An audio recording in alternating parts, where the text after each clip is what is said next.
It being after 1 o'clock, we'll call the committee to order. And is there a motion to go into executive session? So, second. We have a motion by Senator D'Alessandro, seconded by Senator Bertzel, to go into executive session. All those in favor say aye. Aye. All those opposed, nay. The ayes have it. We are in executive session. And there is a list of second committee bills, and I do intend to go through those at the end of the day today, after we finish the others, so that anybody who is here just for that, I would say go take a break, have a coffee or something, and because we'll be a while on the others.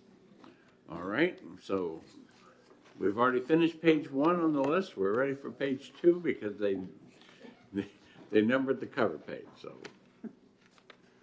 Okay, so overtime funding.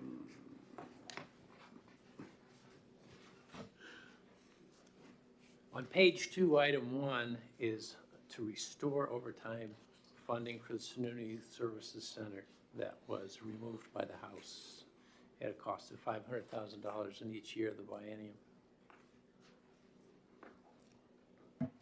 Mr. White, you might as well, you can bring up whoever else you want at different times, but you might as well just sit there because it'll save us time. All right, comments from the senators. Senator Bradley. I think we have no choice but to do this, so I'll. Senator Bradley moves the item. Second. Seconded by Senator Bertzel. Further discussion. All those in favor say aye. Aye. All those opposed say nay. The ayes have it. 2 and 7 are like items, so.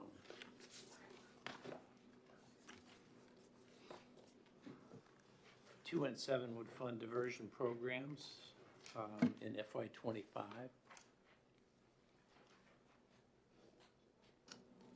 Nathan, I think this is one that you probably want to talk to us about. Sure. So Compare and contrast kind of thing. the JJ diversion request, this was originally department prioritized need in state fiscal year 25. The reason that we had asked for that in 25 was because we would need some time to ramp up the program as we developed it in 24. As Joe Ribson had stated, I think about 2 weeks ago, there are some localities that do have some diversion programming, but overall there is not a statewide solution. So there are many localities that do not have this programming available for diversion services. Senator D'Alessandro, you want to turn your mic on first. Excuse me, my amendment calls for the $300,000 each fiscal year appropriated to the Department of Health and Human Services for the purpose of expanding existing grants to the certified juvenile diversion providers who provide diversion services based on RSA 169B-10. So that's what this one does. Now, is this incorporated in two? Is the $300,000 part of that deal, or is it in addition to? I guess that would depend on the direction of the committee. We could certainly use the additional funding if it's available, but I haven't had a moment to read through the entire HB2 packet yet. But I guess I would defer to the LBA and the committee on whether that was the intention or not, and whether you need to adjust the amendment that was proposed. Mike? Could you fill me in? Well, it looks to me like the department's asking for 1.2 in the second year biennium, and your amendment would be for $300,000 a year. Yes. Looks like they're funding the same providers. Right. So the question is the $600,000 included in the 1.2 that they're asking for, or is it in addition to? I believe the committee would choose one or the other and not both. Okay. And if I may clarify, our agency request was to add it into House Bill 1. The HB2 provision would be an appropriation by HB2. Senator Bradley.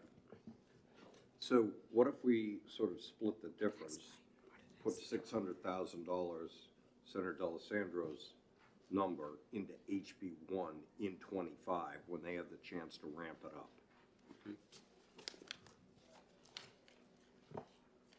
Good afternoon. Katya Fox, Katya. Director of the Division for Behavioral Health. I believe that Senator D'Alessandro's amendment would fund current existing programs into '24. So these are programs that are already existing. The funding for '25 is to do a statewide approach. So those five are already, or four or five are already in existence and have come forth and asked for this funding to continue in '24. That's the difference. So I suppose, and if I could offer a suggestion, that 300,000 would be for '24, and then the 1.2 would cover it in '25 is my guess. So you, if I might, Mr. President, if I can interpret what you're saying, we need the 300,000 in '24 for my bill. We don't need the 300,000 additional in '25 because the 1.2 million will cover it. That's my understanding. Director Ripsum isn't here, but that would be an approach. Okay. Well, to me, that seems logical. If indeed the 1.2 covers it, and the 300,000 in '24 is to handle the existing program, it takes care of the program that's ongoing, then I'm all for it. I think it's the right thing to do. So I'd support Senator Bradley's amendment that we fund 2 and we take 7 and fund it at 300,000 for the first year, '24. Before I go on, because I got Senator Bradley and Senator Rosenwald, I don't know that we can afford that. And, you know, in the priority list that I'm looking at, may not allow that, so. But Senator Bradley, then Senator Rosenwald. I had a Mr. Fauci. question. What, are we talking about placement at the Sununu Center? Or what exact placements are we talking about here? Because that census is already declining. And it's currently like 10.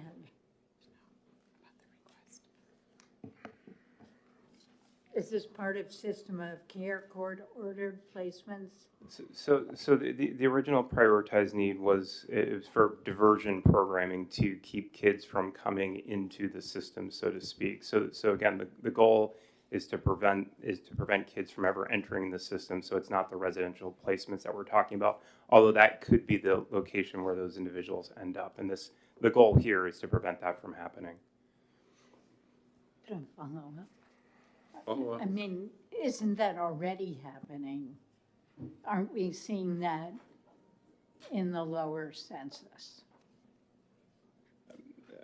I am no expert in this field, but if you look at the past 5 years, yes, you would see the difference there.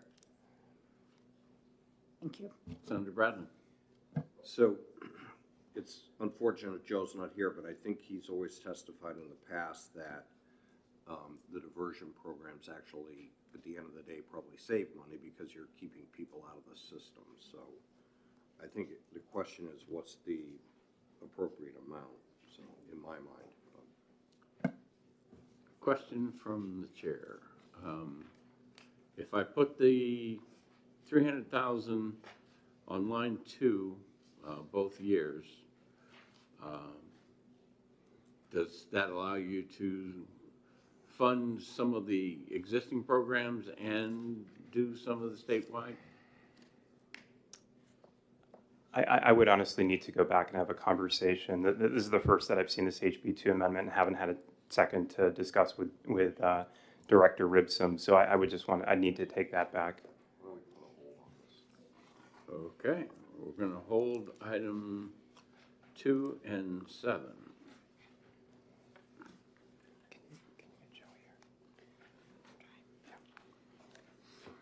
Item 3, reclassify 51 youth counselor positions.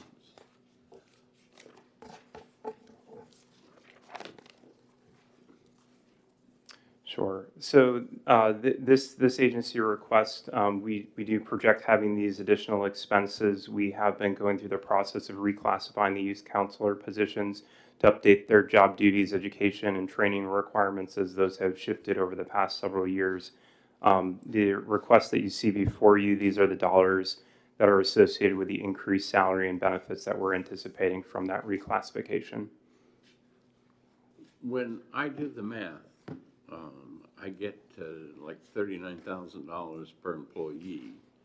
Are we going from no benefits to benefits? Am I going from, somebody who's making minimum wage to $50 an hour? I mean, I'm trying to understand it.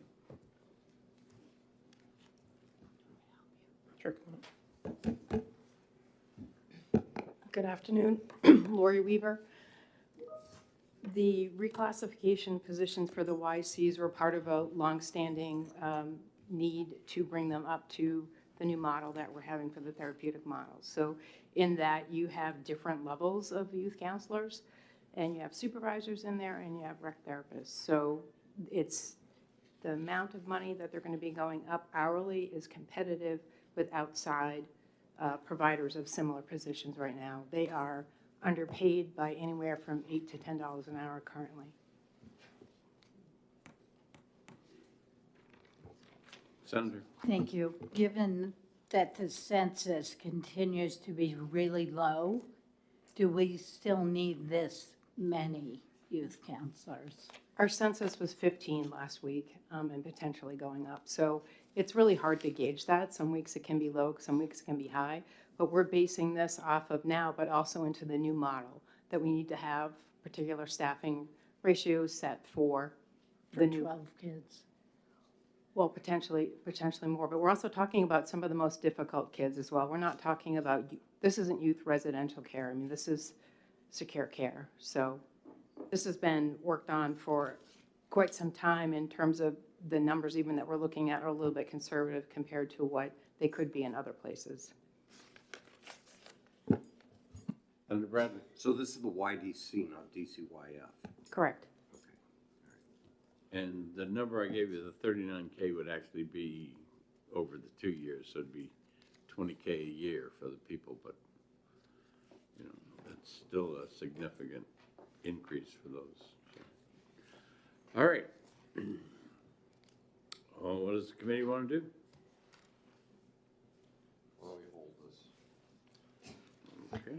May I add just one thing? I ma'am. understand it's a significant increase, but I will just remind that recruitment continues to be a major challenge for us. So even to get people in the door with a salary that's $8 to $10 lower than other places is a challenge. So. Well, one of the questions that we had was whether or not this was in addition to the employee pay raises that we talked about. And I believe that the answer we got that this would be in addition to that, so that if an employee is getting, $20 an hour, gets a $2 an hour raise, but then gets another $10 here, that's. So what's currently in process, though, or has been in process for some time, is they looked at the supplemental job descriptions of these positions, and they determined that the current supplemental job description wasn't reflective of the skills, tasks, experience required of the position. So when the reclassification is approved going through the Division of Personnel process, we will likely see, as reflected here, what we'll see is the labor grade increase for all of these positions, and the salaries would increase as well. So if this isn't approved, basically we'll have about $1 million hole within the salary and benefits lines for these positions. Now, all of them won't probably be filled on day one or throughout the entire year, but we will have a known projected deficit, which is why we brought this request to the Senate during the Senate phase, and yeah. Okay. Question? Yes, sir. No, thank you. you say, well, how many of these 51 youth councilors are in place as we speak?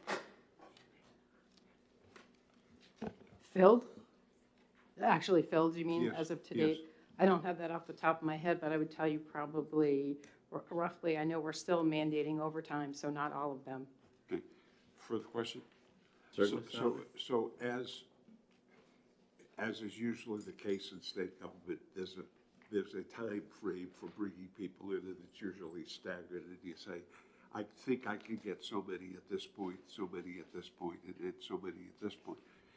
Could you arrange a schedule here that indicates that, how you could bring so many on at a certain period of time, so that the numbers would be better in terms of your ability, our ability to fund them? I mean, I know how difficult it is to recruit, and you're not gonna get everybody on day one. So you got X number that are there. You plan based on your census to bring others on, and if you staggered that, at least there's an opportunity to get something. And I know we've done this in the past, on numerous occasions. And as the chair points out, we do have a plus in place in that they're gonna get more money by virtue of the pay raise, all right? But when I look at the pay raise, if you get $15 an hour, it's $1.50 an hour. You know, it's not a dance. If you're making 100,000, that's a different story. So I think if you could build a plan to stagger and let us know how that works, you gotta do the job, I understand that. You gotta have the people, but indeed, we gotta pay for them too. So Okay, maybe so that's a remedy. this item is on hold, and we'll move on to item number 4. Voicemail solution.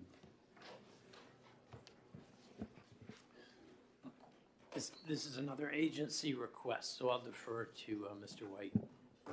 Sure. So as part of one of the litigation holds, DCYF has had challenges with getting voicemail data transcribed and provided to the court. This is a request. We did identify an IT-related solution to get the voicemails transcribed and in a format that is accessible. This was a request that came in late. This was not part of the House phase, and that's why it's being requested of the Senate. And again, it's in response to litigation.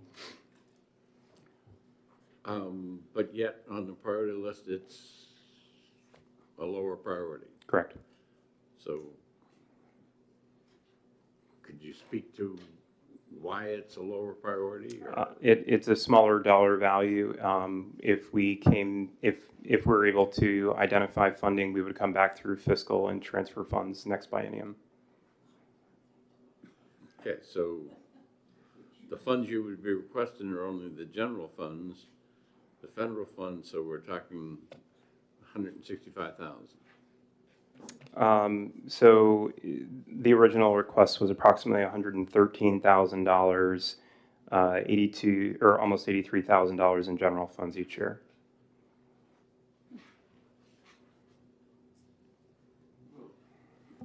Senator D'Alessandro. How many cases, we're in litigation all the time, I understand that. I look at when we go to a bond council and look to sell bonds, I look at the amount of litigation that's in that book. Well, how sensitive is the litigation here, and how pressing is the litigation? And by not doing this, are we putting the state in a position where we could lose a case? I mean, if you're not producing the evidence that people ask for and it can't be documented, you can't win. There are certainly risks involved here, which is why we felt the need to bring this forward to request funding for this IT solution. Well, again, are we putting the state in jeopardy in terms of a significant case? Yes, I would say that this is a high-risk item for us, and it has been over the last year. We just don't have enough resources to respond, and the voicemail system was one that would allow us that and minimize our risk. So, well, thank you for those comments. So if by not doing this, would hurt our defense? Okay, great. Thank you. commission, you take all that responsibility because it falls on you. They're in Correct. essence, they're suing you, right? Yes. All the time. Yeah, I don't know how you can walk by this if we're putting the state in jeopardy and we're putting our employees in jeopardy. They're just doing their job and trying to do it well, and I think it's incumbent upon us to protect them. Again, that was part of the reason for my questions at the beginning, Senator, is that it was put on the department of low priority. They said that they would probably fund this out of their own funds. If we didn't fund it, you know, that would give them the choice of whether to do it or not do it, and then come back to fiscal for the money.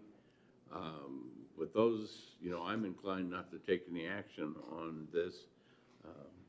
Any other comments?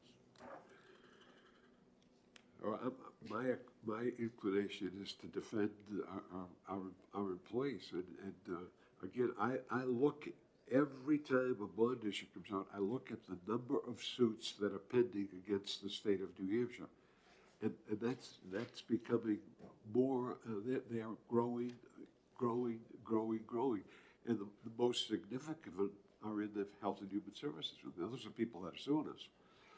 So I don't want to take a chance on losing because they got to come back to fiscal. Well, when's the trial? When's all this going to take place? I don't know.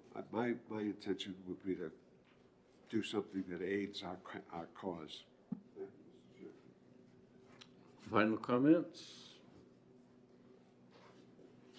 Okay. The chair will make a motion, well, we don't need a motion, but a sense of the committee not to take any action on item number 4. All those in favor say aye. Aye. All those opposed? And the ayes have it. And we're on to 5.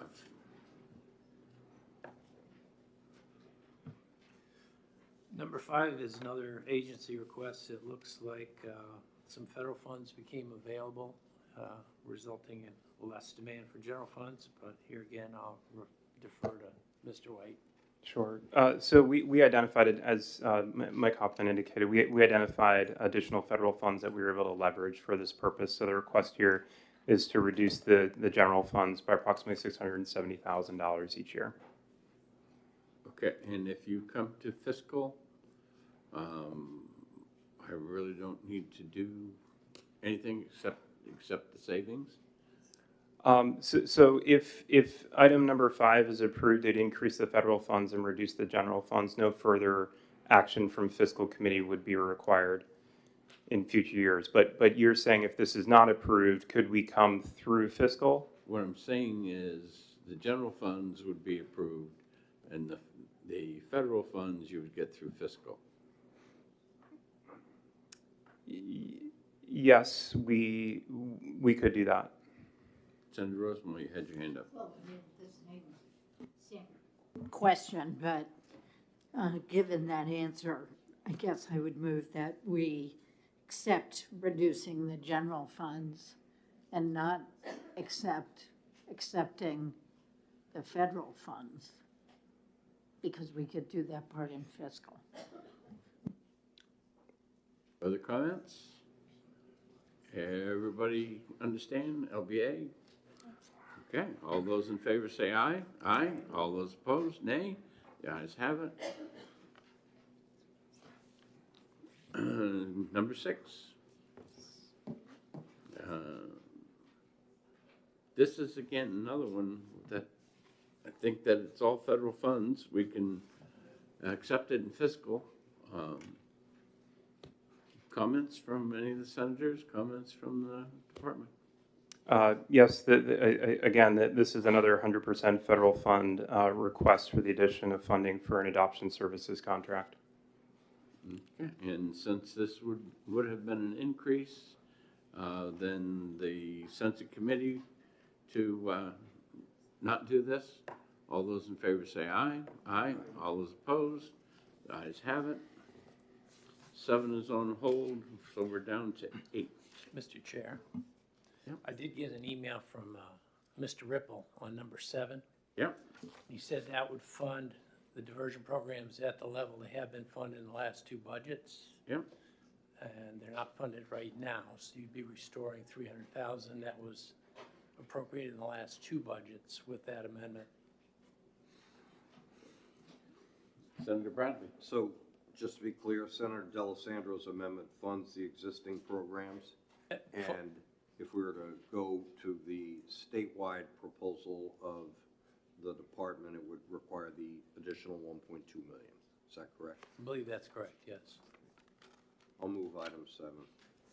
Second. Senator Bradley moves item 7. Senator D'Alessandro seconds it. Further discussion?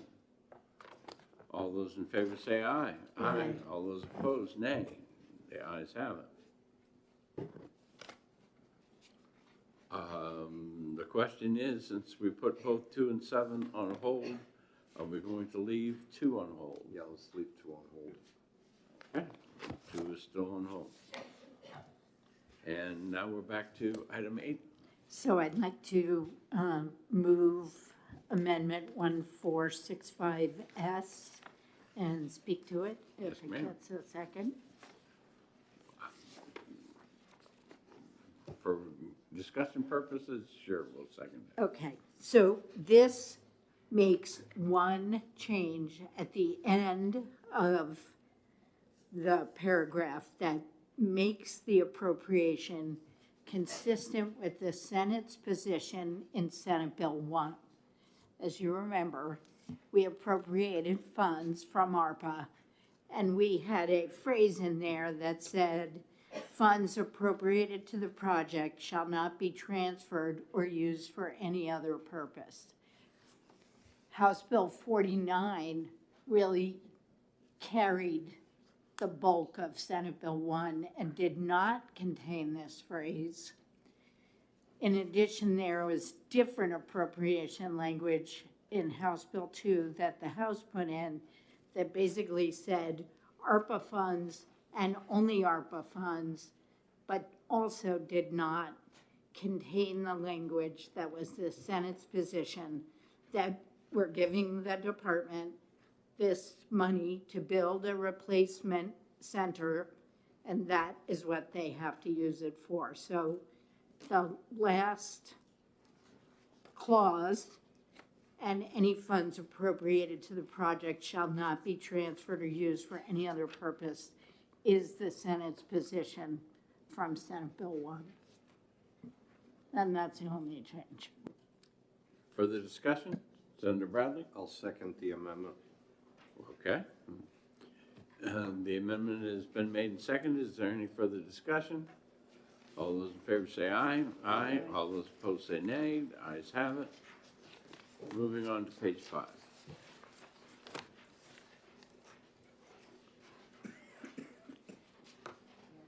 Agency request to reclassify 278 family service specialists.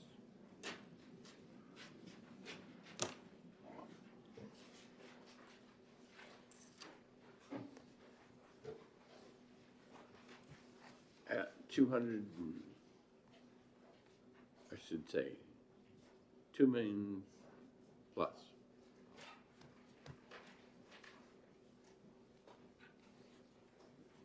Do you want to speak to this, Karen? Do you want to speak to this? Good afternoon. Karen Hebert, Director, Division of Economic Stability. This request certainly supports the family service specialists whose responsibilities are for processing and determining eligibility for all of our state and federal public assistance programs. We conducted quite an extensive analysis to determine that these particular individuals, under their current job description, was not adequately describing the responsibilities that they have. So we're putting forth this reclassification to better align those responsibilities. And what this essentially does is increase their labor grade by 3 grades, which is about $2 an hour.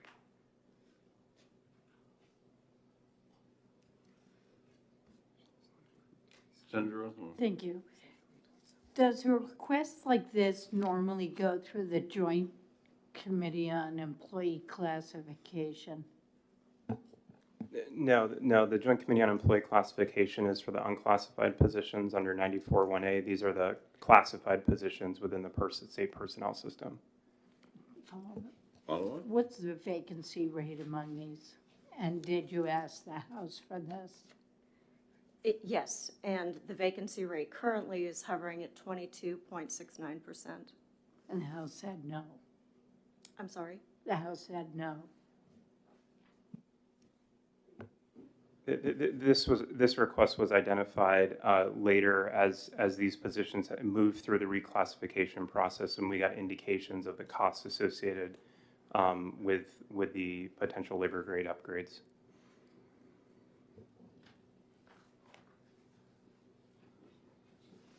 Senator Bradley. So I think this is a little bit different than the other reclassification that we had on hold. Obviously, there's a general fund and federal split, and since it's for 278 specialists, in terms of the impact on individuals, I think it's far less, so I'm going to move the item. Senator Bradley moves the item. Senator Rosenwald seconds the item. Further discussion? All those in favor say aye. Aye. All those opposed say nay. The ayes have it. Number 2, integrated eligibility audit. Fund the 23 in. That's pretty much what we've been doing to a lot of this stuff. Is there any further comments? Okay, all those in favor say aye. Aye. All those opposed say nay. The ayes have it. Number 3. I Thank guess you. 3 and 4 go together, so.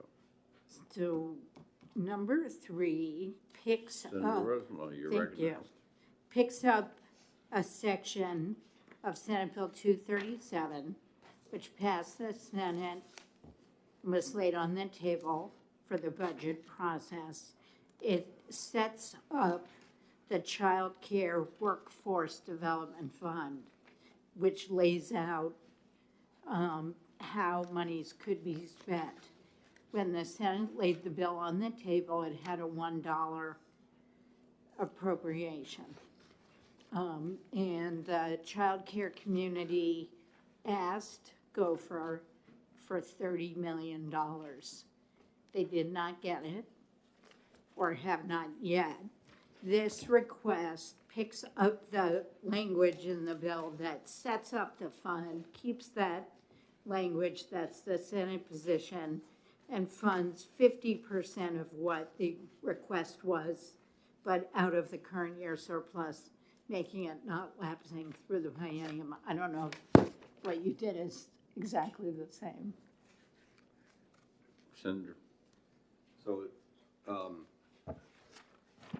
thank you, Mr. Chair. I think the only difference, to summarize at a high level, is the Amendment 1853 makes it clear that it's a 1-year or this biennium appropriation as opposed to ongoing. In my view, I think that the discussion that we have had around child care issues over the last, certainly this session, but last session too, workforce is an issue. Obviously, there's been a lot of ARPA funding that's gone to child care agencies. I think if we do this, and I hope we will do my amendment, it would be seen as one time. We see where we are. A future legislature gets to weigh in on it again, and I think that's the main difference. Further comments? So you don't establish. It's just one-time appropriation, but doesn't set up a fund? So, my amendment appropriates $15 million right off the top. It defines what the eligible child care programs are, starting on line 9. On line 16, it creates the grant program, and then it outlines what the grants can be used for, and it makes it clear that it's a one-time appropriation, because as I read this, it's in chapter law, not RSAs. So I think those are the technical issues that make it So, somewhat different than yours. so the one that I proposed is a one-time appropriation that lapses at the end of the next biennium. So I Right. think they do the same thing. Well, good. Mr. White, would you give up your chair in the back so that Mr. Ripson can sit, so that we don't have any standees?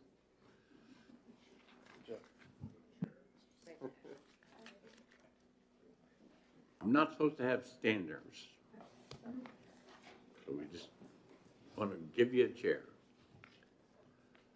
All right, when I get done to the end of this page, I'm gonna take a recess anyway, so I'm gonna just hold briefly on this so that you'll be able to read both bills during the recess, if you would, Senator. Item 5, right now, the amendment has not been completed yet. Is there anyone who wants to have a discussion on that at this time, or save it till later? Might Senator as well Bradley. save it. All right, so that one is gonna go on hold for the amendment to come through, and then we're down to item 6, which is amendment to 1803S. Senator Bradley. Thank you very much. I will offer to move the amendment and speak to it.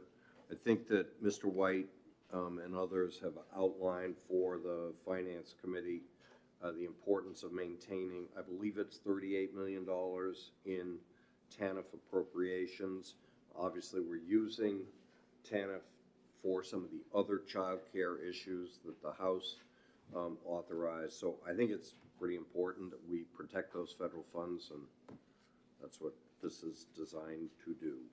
Okay, Senator Bradley's and Senator Rosenwald seconds. Further discussion? All those in favor say aye. Aye. All those opposed say nay. The ayes have it. And Before you do that, can we, since Mr. Ibsen's here, get his perspective on page 2, number 3, the 50? Mr. Ripson, no, you just say, come up and sit next to Deb if you would. That way you'll get a microphone, and I won't make them move, because I'm sure that they may want to enter into the discussion. So And I'm out of chairs in the back anyway, so you need to sit. Page 2, is this a promotion? Just, thank you. The people, remember that the people at this end of the table only get $100 a year, Yeah. okay?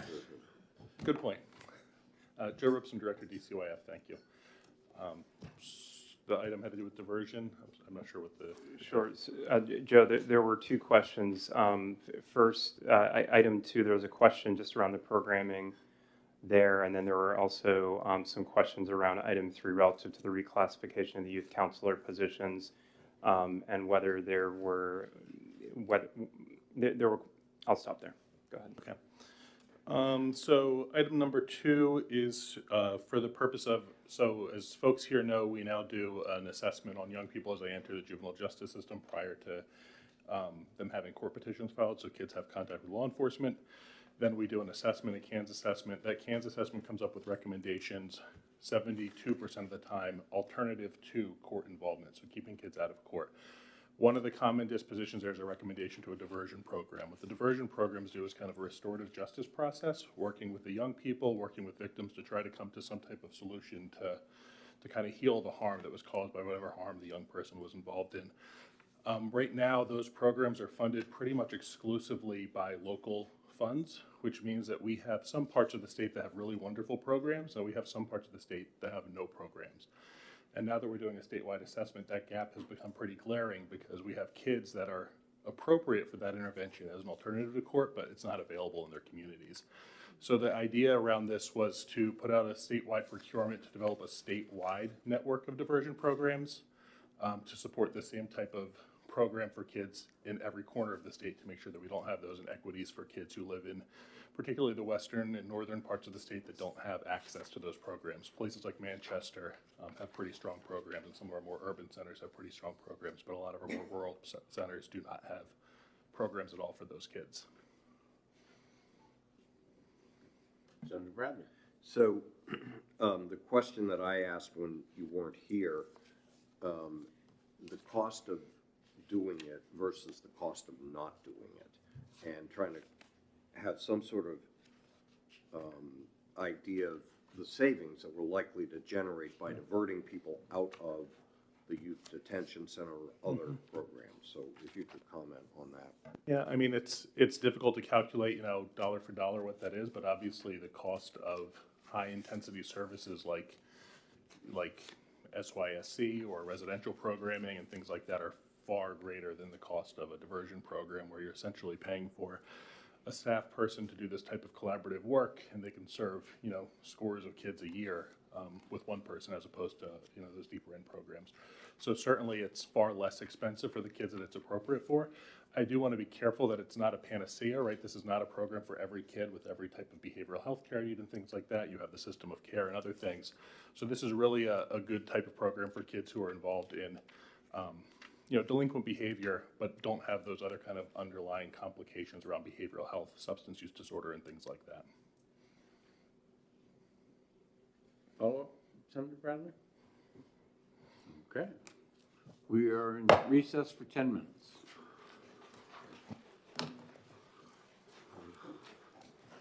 Do what's first? That's do what's first.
We're down to just one more senator to come. He'll be here in a minute. So we're going to come out of recess, and we're going to go back to page 2, line item 2. And there's a proposal to put 600,000 into 2023 for the diversion program in addition to what we've done in line item 7. Okay, so I moved, Senator Rosenwald seconds for the discussion. See? Yes, sir. I didn't quite get that. What you're We're gonna do? taking out the 1.2 million Yes.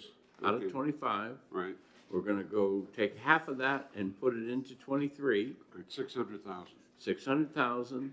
That will allow them to use the money, you know, non-lapsing till 2025, all those words that we put in there. Okay, And that will allow them to use your 300,000 in both years, plus that 600,000 up there to do their good work. okay. Okay, everyone understand? So it'll be 900,000. Any additional comments? All those in favor say aye. Aye. Aye. All those opposed? The ayes have it. And we're on to 3.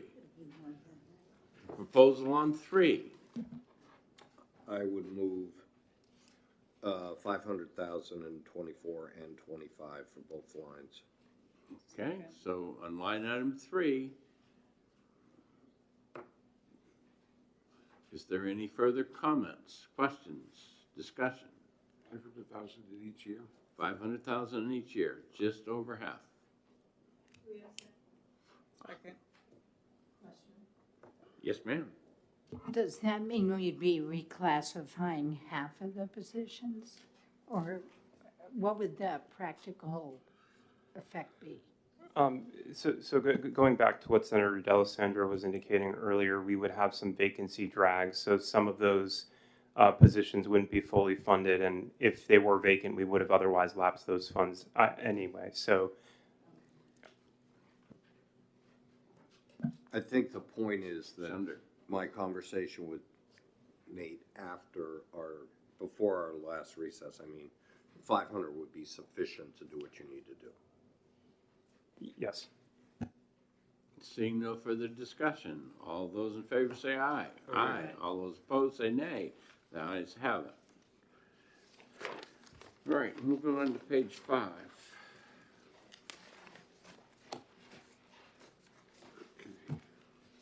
The outstanding question on 5, Senator Bradley, you have a motion?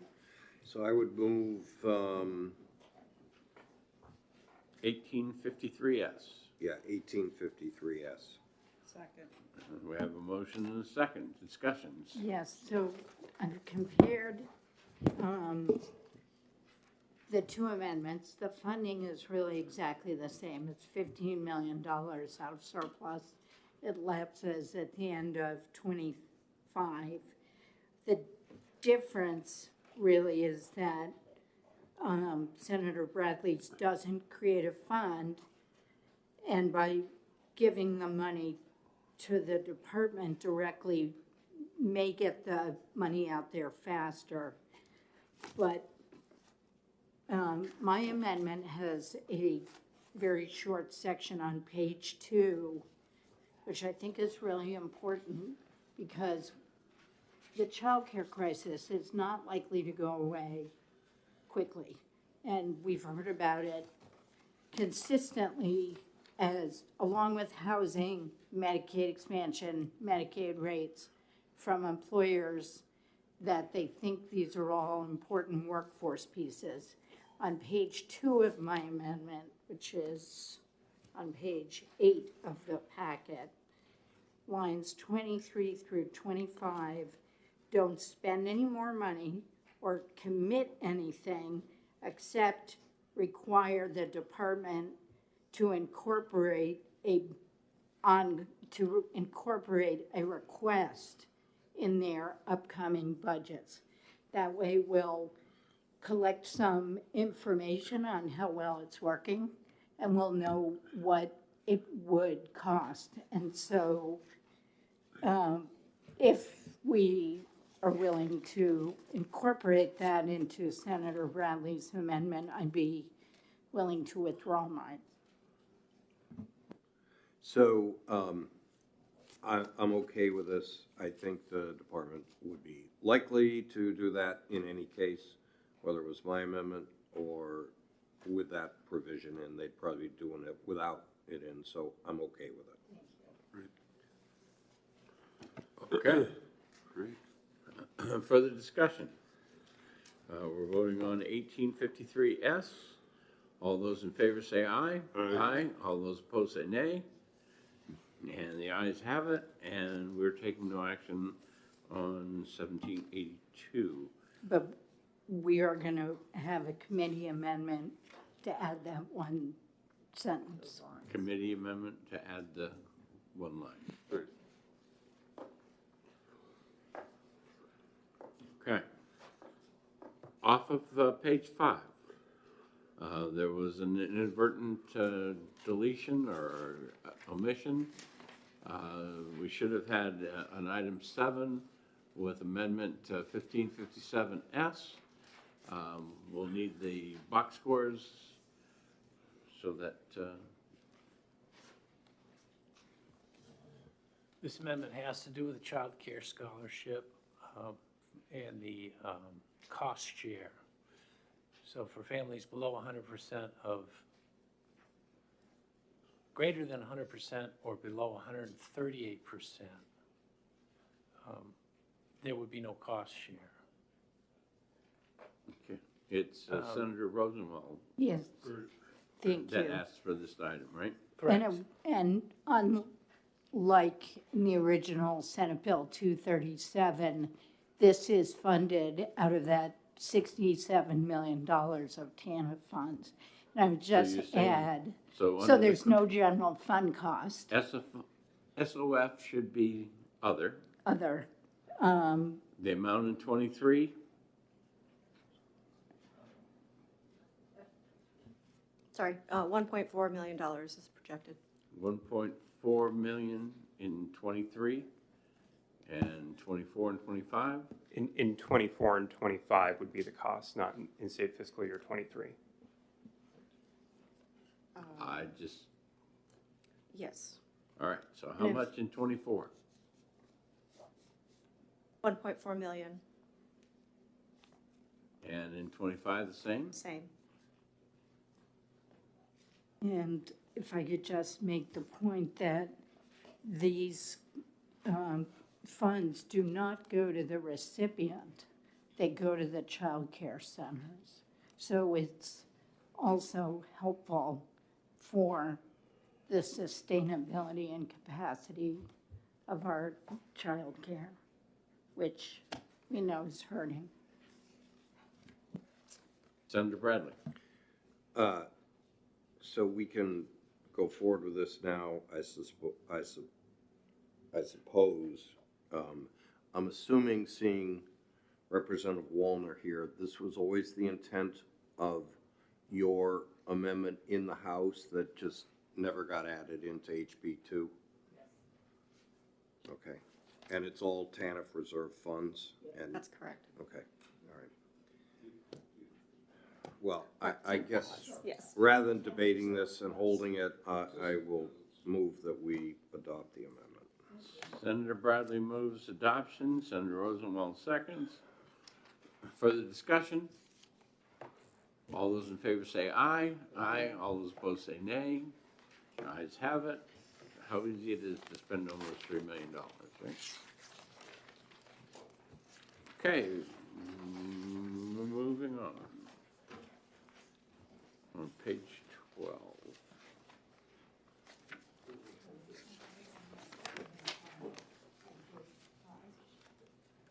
Did I miss something on page 5? With the amendment's not ready, so we're gonna have to hold. Yeah, that's why I skipped it. We could try to do it as a committee amendment, but I don't think that's a good idea. All right, so we're on page 12. Senator Bradley. Thank you very much. So my understanding is that this is the cost share for dual eligibles, Medicaid and Medicare, Part D drug. It's something that has to be paid per CMS requirements.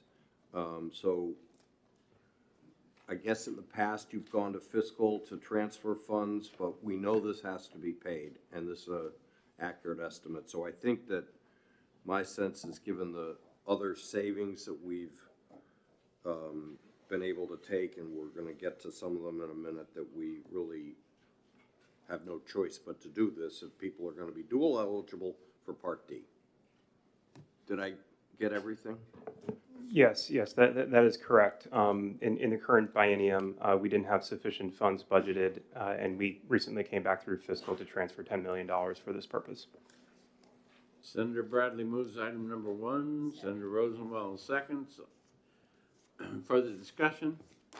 All those in favor say aye. Aye. All those opposed? The ayes have it. 2. So, Senator Bradley. thank you very much.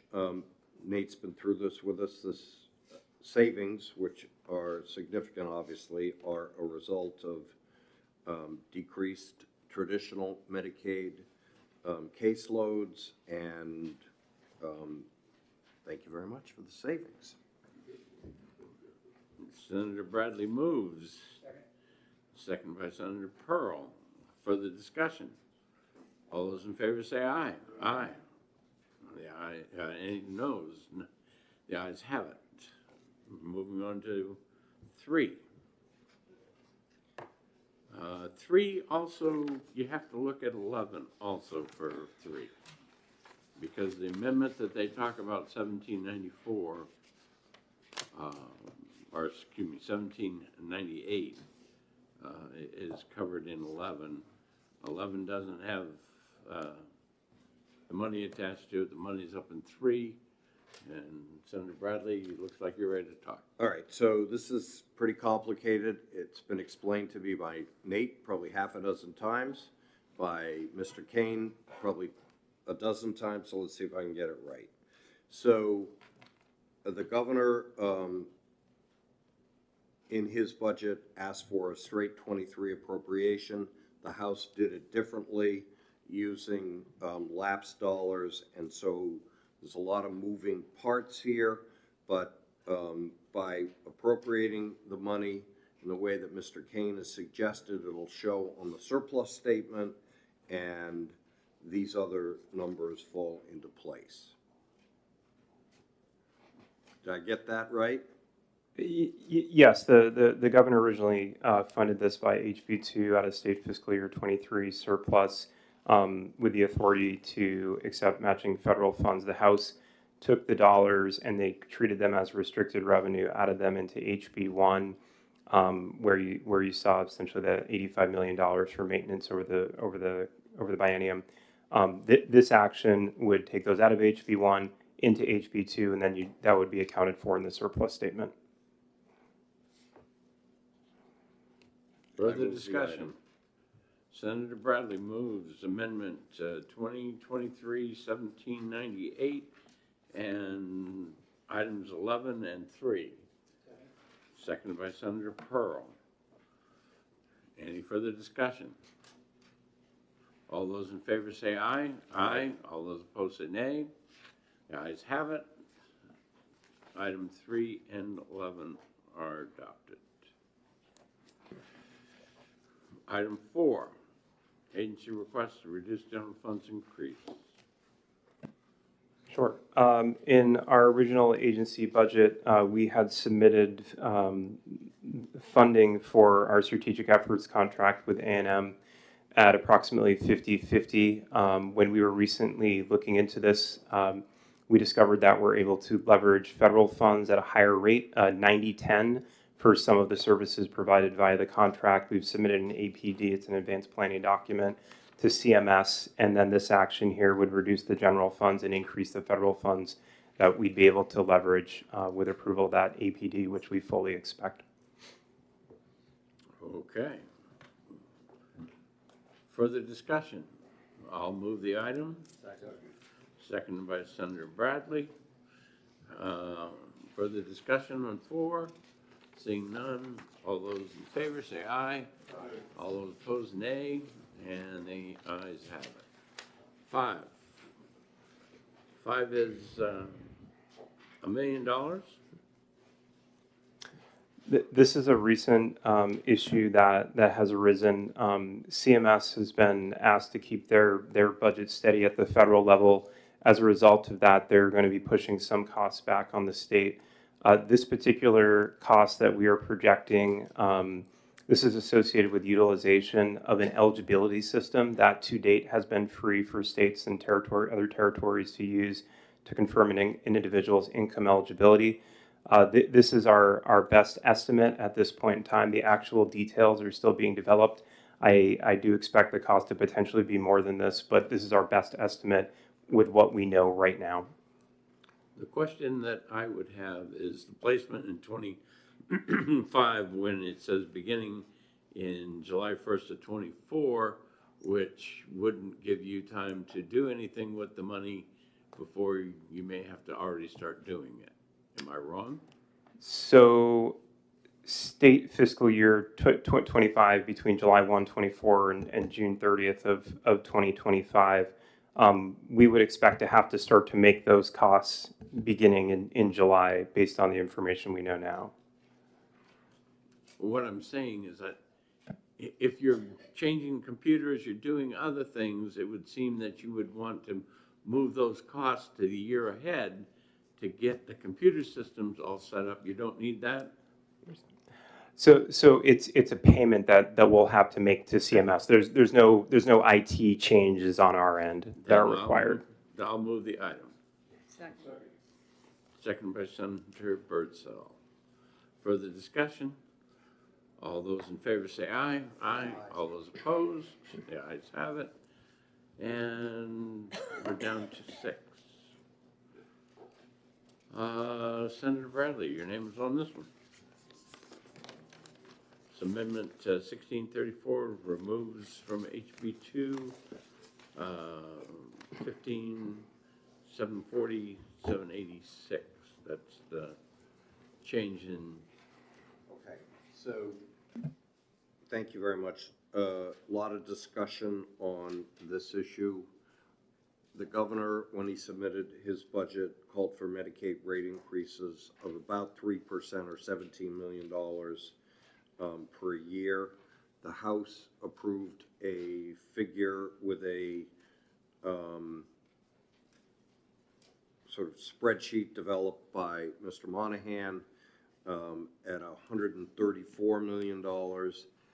While the House was taking up its budget, we were considering Senator Rosenwald's bill in the Committee on Health and Human Services, and the Senate passed that bill at a Medicaid provider rate of $80 million. So what I am proposing is to trim the House spending level of $134 million back by the $15 million, $15.7 million that the House included in their Medicaid provider rate increase.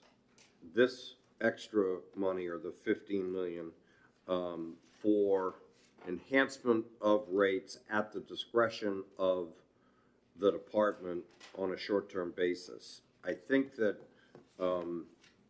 we can effectively reduce that back to the range of, I believe it would be 119 and some odd $million with the language that is in Amendment 1634. That replaces the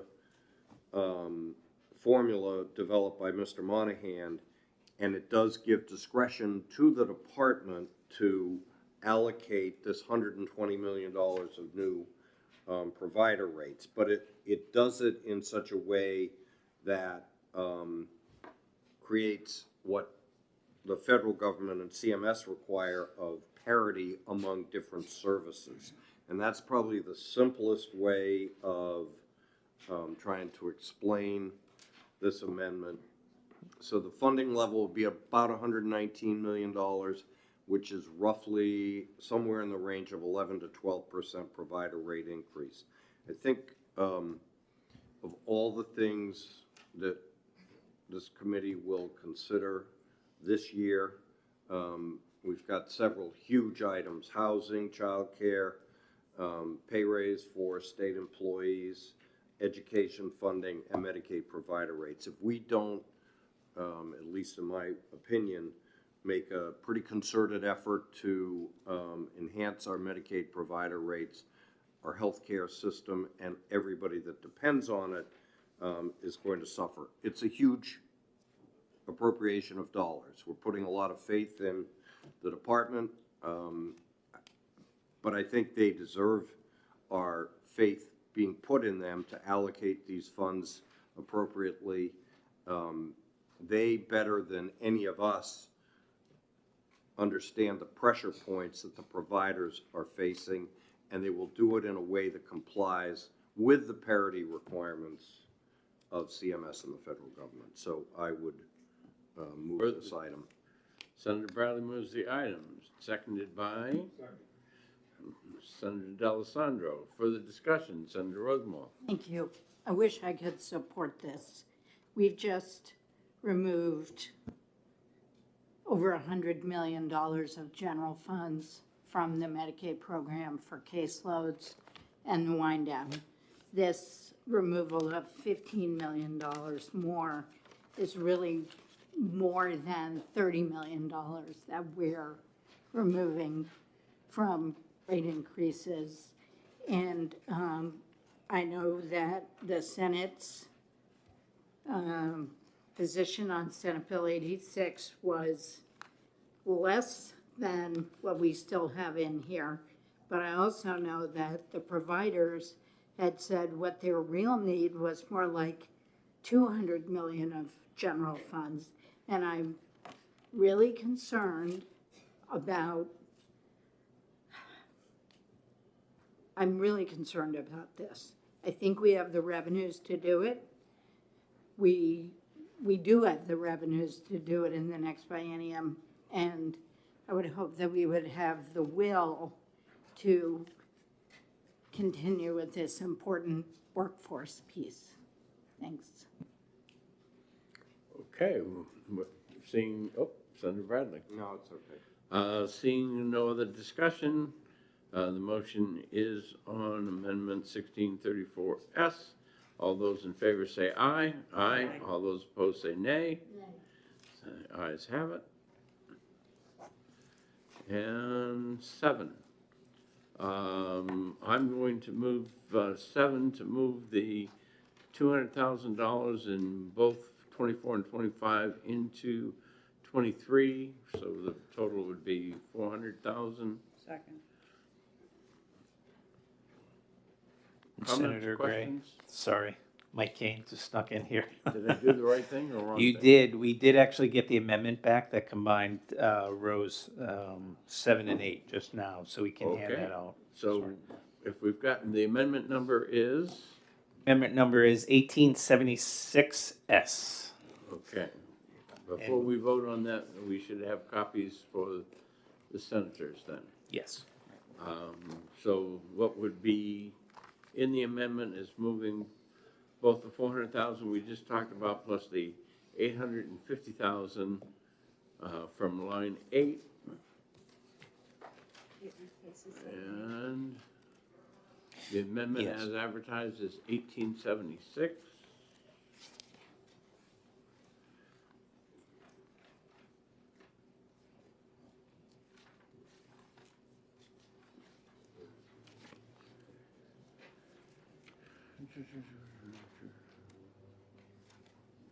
All right, so it increases the 200,000 to 600,000, which is the 400,000 we talked about there.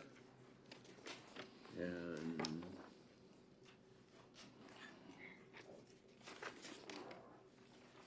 Correct. And then the next appropriations for the programs that are being established are on page 3, on line 27, Page 327. and that's $250,000 for donor breast milk under the Medicaid program. Okay. And then on page 4 of the amendment, row 1, is the sum of $300,000 for doulas under the Medicaid program. Yep. And on page 4, on line 12, it's $300,000 for reimbursement for lactation services under the Medicaid program. Okay.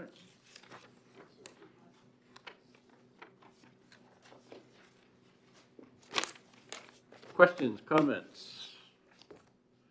So just to make sure that we do this properly, I will move the amendment. We'll take no action on the other since this will take you, but I'll move the amendment 1876S. And Senator Birdsell seconded the other, so she gets to second this one. Further comments, questions? Senator Bradley. Thank you. I believe this covers all the funding that was asked for in Senate Bill 175, except for the Family Resource Centers, which they're funded at the, I believe, the level that was asked for in 175 already in HB2 by the House. So that funding, I think that's the only difference between There's one your other. amendment and my amendment, because it just wasn't necessary, because it's already funded, I believe. Senator Rosenwald. The Senate Bill 175 funded Family Resource Centers at $2 million a year. The House funded them at $1 million a year. I think the Senate position, and I could be corrected, but when we voted on Senate Bill 175 and put it on the table, I thought it had been reduced to $1 million a year. So I think I that don't was. believe so. Okay. Well, I could be wrong. Yeah. That's my Let me- memory. let me There's step- one other let me- thing that's Let me not in step there. in here. Okay. If we pass this amendment, it would not stop you from bringing in another amendment and working with Senator Bradley on that. So in deference to the time today, I'd like to go ahead with this. And then, Senator, you certainly can bring in something. Okay? Is that acceptable? All right. Any comments? All those, we're voting on amendment 1876. All those in favor say aye. Aye. All those opposed say nay. The ayes have it. And we'll keep this one on the sheets as an open item for Senator Rosenwald on the summary sheet. Yes. Mr. Chairman, Yes, ma'am? I had another amendment that is not ready, which is the final part of Senate Bill 175. All right. We're going to keep this open on the status sheets. Okay. So And it's that's going to be open on the status System sheets of care. so that when we come back to that, to clear the item, then we'll be there. Was that the policy on lactation at work, as I recall, or is something else? No, that's also missing from your amendments. Okay. The setting up the workplace support, so my amendment that number 9, in addition to fully funding the Family Resource Centers, adds the workplace supports for nursing mothers that I think the Senate moved back the implementation Right, date but I don't to. think there was a cost to that. I think it There was not a policy. cost Okay, item, but all right. is now Okay, got it. only in number 9. There was also a part to set up a preventive system of care for young children.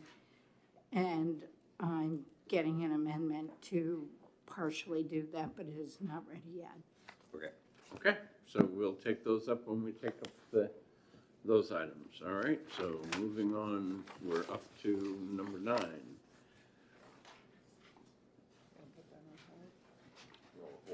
Well, hold on, right? Right, hold 9. 10.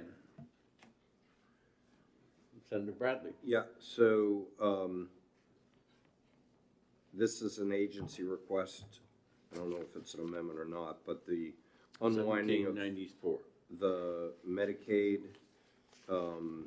expansion, those people that were part of the emergency when they could not be dropped off, even if their income rose and they were disqualified.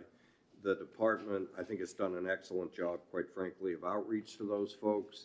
They thought there'd be a $16 million cost item. They accounted for it, rightfully so, I think, but so far so good. Hats off to the department for doing this in a way that will enable us to save this 16.3. There is a couple of sentences in the amendment that will allow the department to go to fiscal should there be appeals and they actually need to have some small piece of this funding. Further comments? Senator Bradley moves amendment 1794, seconded by Senator Rosenbaum.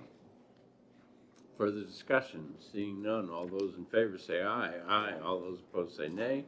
The ayes have it. And we've already done 11, so we're on to 12. And that's you, Senator. Yes.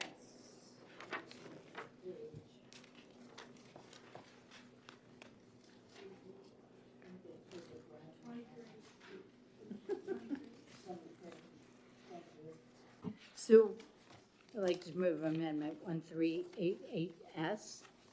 This amendment does basically. Senator Rosenbaum moves. Senator Amendment. D'Alessandro seconds.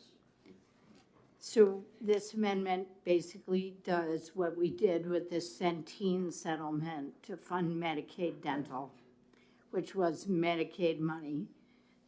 The Laconia property was inhabited by people who are on Medicaid, so it's Medicaid money.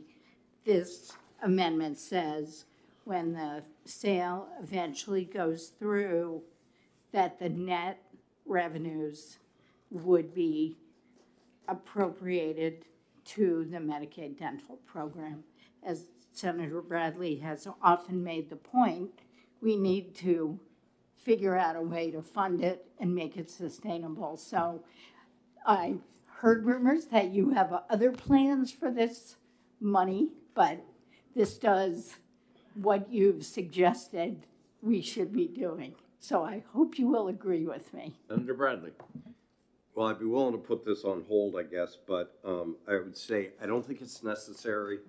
I think that the dental benefit that we put together, and you were the prime sponsor of the bill that did it, is sustainable and the funding is secure. Now, I say that given that what's happening with 263 makes me question that a little bit, but really not too much. And just so you know, there's the thought that Granite Place 2, we may want to use one-time money, which the sale of Laconia is, to purchase that building and save the state money in the long run. So personally, I think that's a better use for it. And given the fact that there's a prudence review of the potential buyer for Laconia that is taken a little bit longer, I think that the dental benefit is better served by knowing that we may have to use general funds to do it. Further discussion? Seeing none, all those in favor say aye. Aye. Opposed, nay? Nay. Nay. The chair is in doubt. You know, maybe we could split the difference. We don't have to deal with this right now. I think we did secure I'm in Medicaid the- dental I'm in the funding vote. for a few years. Senator, we're in the voting mode, okay? We have a vote, the chair is in question. So let's I have have a to roll resolve call. it. So, right now, we will have a roll call. No. Senator Pearl. No. Senator Bradley. No.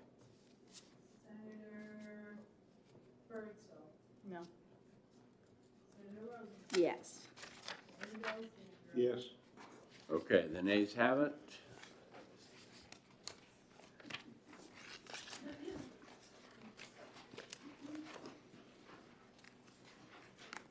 Okay, we're on page 24. Senator D'Alessandro. Yes, I would, one of my favorite subjects when we come to the Finance Committee is the congregate housing. I've proposed this, how many times, Mike? I would say this is like the 10th time. I got it passed once. That's when I was chairing the Finance Committee. And we got it passed, and guess what? The COVID came and the department could not put it together, so they let the money lapse. So I got screwed both ways. Which to me is just goddamn unbelievable. But Senator, I- watch your language. All right. The Lord, unbelievable. This is something I've worked on for a number of years. It's been in place for a number of years. We suspend it every 2 years. When I have an opportunity to fund it, I fund it. I just think it's a very worthwhile program. It's been around for a long period of time, and we just haven't stepped up to the plate. So I would move the item. Senator moves the item, seconded by Senator Rosenwald. Is there further discussion? Yes. Thank Senator. you. I would just make the point that doing this kind of a program helps keep people from joining Medicaid in the first place, so it saves us money later on. Okay, further discussion, seeing none, all those in favor say aye. Aye. Opposed, say nay. Nay. The nays have it. And Senator, Senator D'Alessandro, you have the next one also. I do. The foster grandparent program. Again, this is another item that I have worked on for a number of years. I got it passed once, but because of COVID, it was failed to be implemented. The program has been around for a long period of time. It's been in place for a long period of time, and the foster grandparent program serves a purpose. And we know at this stage of the world that foster grandparents are they're important. Most of them are taking care of their grandchildren anyway. So I moved the item. At one time, it did have federal funding. It no longer has federal funding. It's $100,000 of general funds. So I would move the item. Senator D'Alessandro moves. Lacking a second, we'll take no action. There's actually a 3A and 3B, I guess. Yes. But they're kind of related, so Senator, we'll give them both to you. Okay, so I bring these to you with some trepidation, but knowing that there was going to be a move to reduce the Medicaid rate increases. This is a way to increase Medicaid reimbursements to nursing homes, to county nursing homes. So after much work and much discussion, where the states, the cap on the county's payments for long-term care went up and down biennium.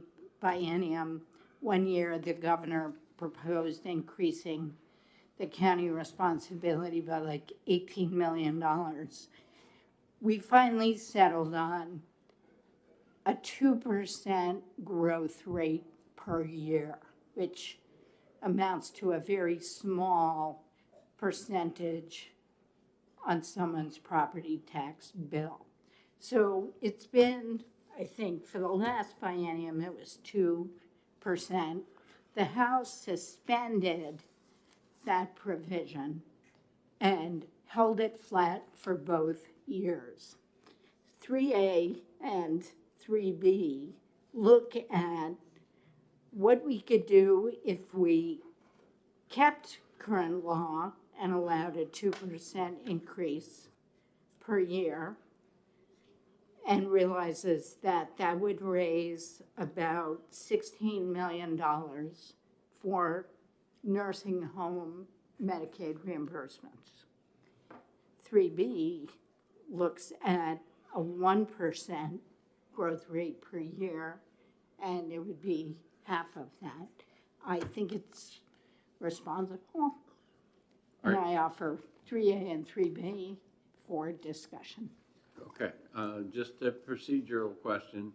We're calling 3A and 3B have the same amendments as what I'm going to call 9B and 10. Those are the same amendments. So we're kind of discussing it all together. Did you have further comments looking at what I'm calling 9B and 10? Can LBA explain? All the money is in 3A and B. Okay? The amendments are both listed there. I know that I am still trying to ponder this one, and probably would like to put this both 3A, 3B, 9B, and 10 on hold for right now, because I think that there's a lot of discussion that needs to happen on this. Senator Bradley? Yeah, I would just say that, this is a pretty significant cost item. Obviously, the House, tried to protect county taxpayers. I'm not sure I agree with the House position on this, but I think given Senator Rosenwald's position and my concern about, the state spend that we would have, I think putting this on hold is a very appropriate response right now. Further discussion? Then those items are on hold. We'll move on to 4. Remove the carry forward funds, etc. Comments, questions? I'm even willing to take 4, 5, and 6 or whatever together, but it depends on what you guys want to talk about. Senator Bradley. So all of these are similar in nature. These are dedicated funds. The funds have not been utilized, so I think the department has estimated that this is a realistic savings based on the caseloads going forward in the next budget. So, Senator Rosenwald. So my understanding is these are funds that were appropriated to people on the 3 developmental disability waivers that were approved for these services. The department couldn't expend the funds because of the workforce shortages, and those funds are not lapsing. So while it looks like we have no waiting list, we actually have lots of people who are not getting anywhere near all of the services they're approved for. Does this amendment remove the appropriated funds that were just not expended?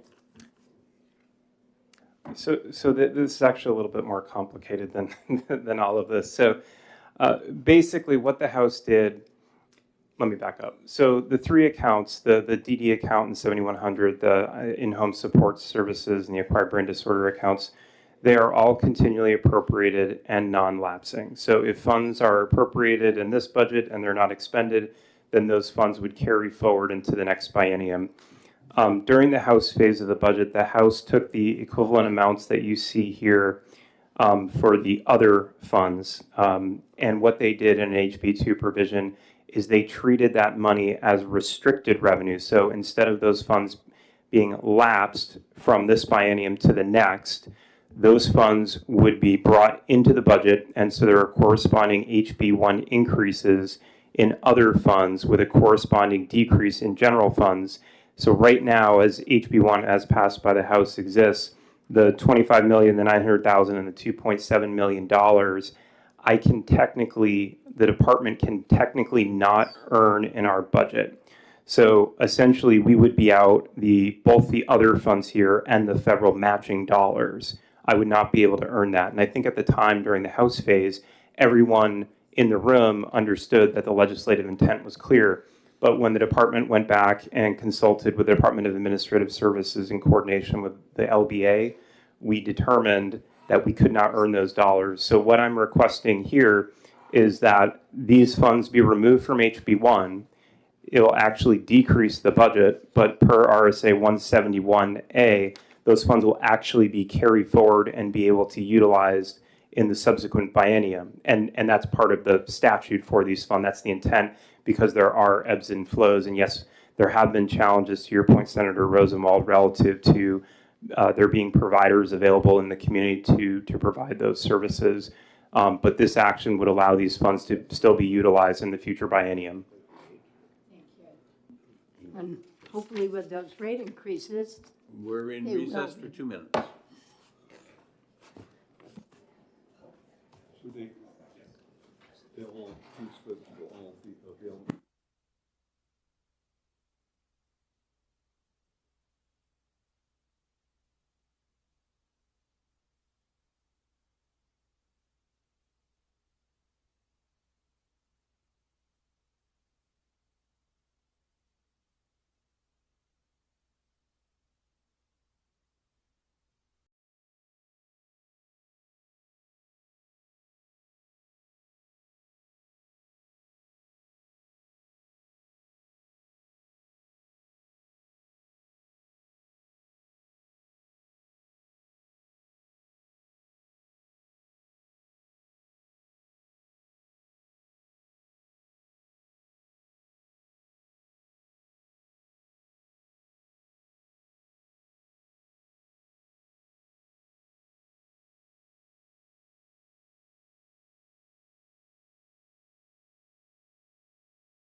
We'll come out of recess.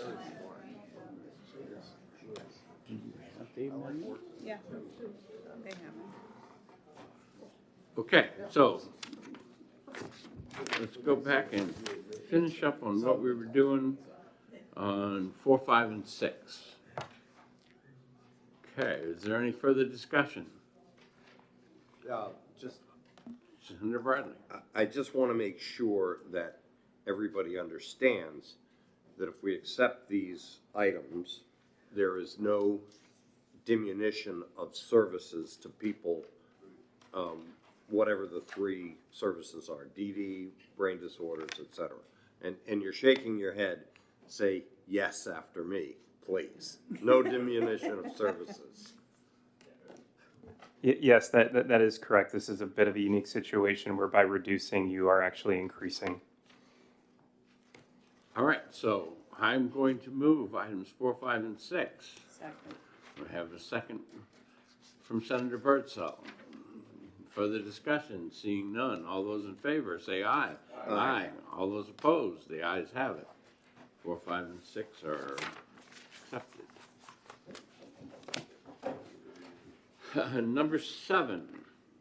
On number 7, where it says Senate Bill 63, I believe that's supposed to be Senate Bill 34. 36. Or 36. You know, see, my dyslexia coming back again, you know. There you go. We got a bill for that. But, you know, I may be over the hill and down the other side, so I just, you know, for what it's worth. Okay, and we also have an amendment somewhere. Oh, What is the amendment number? it's 1824, but it's not for 36, it's for, Oh, it's not for, no, it's for 234. it's not for 7. Okay. Well, it's the one that doesn't have a So, number. so 7, we don't have an amendment for yet, right? The system of care, Senator Gannon's bill, no. I think the language has been agreed to, but I don't know that we actually have the verbiage in front of us. Okay, so then 7 is going on hold. And we're ready for 7B. Right. This is, was Senate Bill 234. It was basically an awareness, Alzheimer awareness program. It appropriates $500 to an awareness program. And there was some language that changed to add medical society to it. And we got some buy-in from the House, so we would like to present Senate Bill 1824S. I might talk about making a little bit of a change, committee amendment, to make the funds lapse effective 6/30/2025. But other than that, I think it's ready to go. Senator Birdsall moves amendment 1824, seconded by Senator Rosenberg. All right.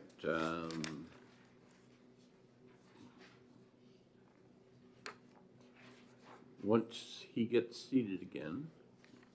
Senator, can I ask a question? Yes, ma'am. That replaces amendment 1601? We will not be taking up 1601 if 1824 passes. But on 1824, I heard that we want a committee amendment so that the funds are non-lapsing until, Lapse. So that's June 30th. well, I was just saying won't lapse until. Oh. But however it's worded, it's fine as long as the intent is there that it be available for 24 and 25. Okay, further discussion? Seeing none, all those in favor of 1824 and the committee amendment say aye. Aye. All those opposed say nay. The ayes have it. And we're moving on to 8 and I guess 9 at the same time. Senator D'Alessandro. Well, we had a limited discussion of both of these items.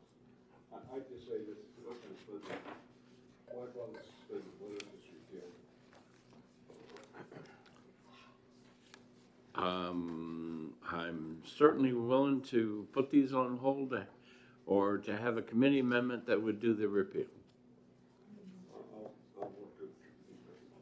So they will, both of these will go on hold temporarily.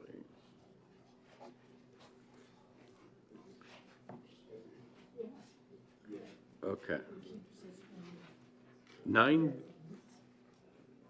The last two items on that page, what I'm calling 9B and 10 are on hold.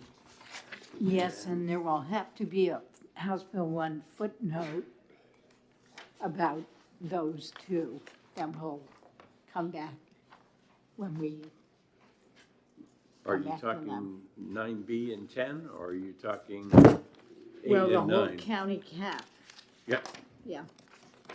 well, I'm sure LBA won't let me get away with anything, so I'm sure that they'll make sure that we get House Bill 2 correct and House Bill 1 if it needs a footnote. So we're on to 11. And we have an amendment, 1880, and I don't know whose amendment, 1808, and I don't know whose that is, so. It is Senator Bradley's. Thank you, Mr. Chair. This just implements the discussion that we had previously on the DD services, brain disorder services, and in-home support services. Senator Bradley moves Amendment 1808, seconded by Senator Rosenwald. Any discussion? Seeing none, all those in favor say aye. Aye. Aye. All those opposed say nay. The ayes have it. Senator Bradley, I think you were also in 1806. I actually think that's Senator Rosenwald. I may I be am- incorrect. Working on an amendment, it is not ready yet. So could we put the We'll put DD 12 on- pilot we'll put- program on hold? Put 12 on hold. Thank you. Now, is there an item that didn't make the sheets on item 13 or not? No? Okay. And I think that finishes those set of sheets, and we would be on to 36.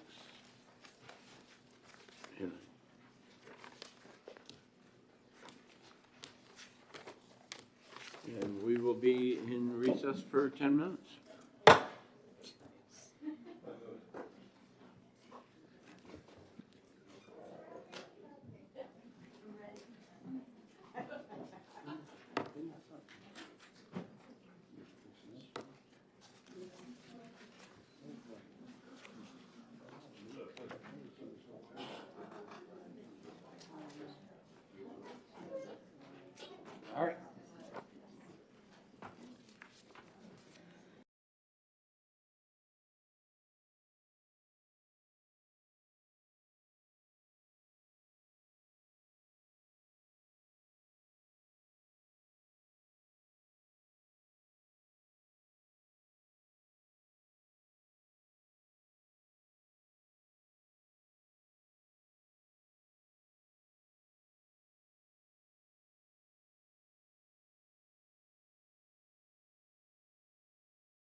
All right, I gave Senator Bradley a little bit of time. We'll expect him back in here pretty quick. We're on page 36, is that right?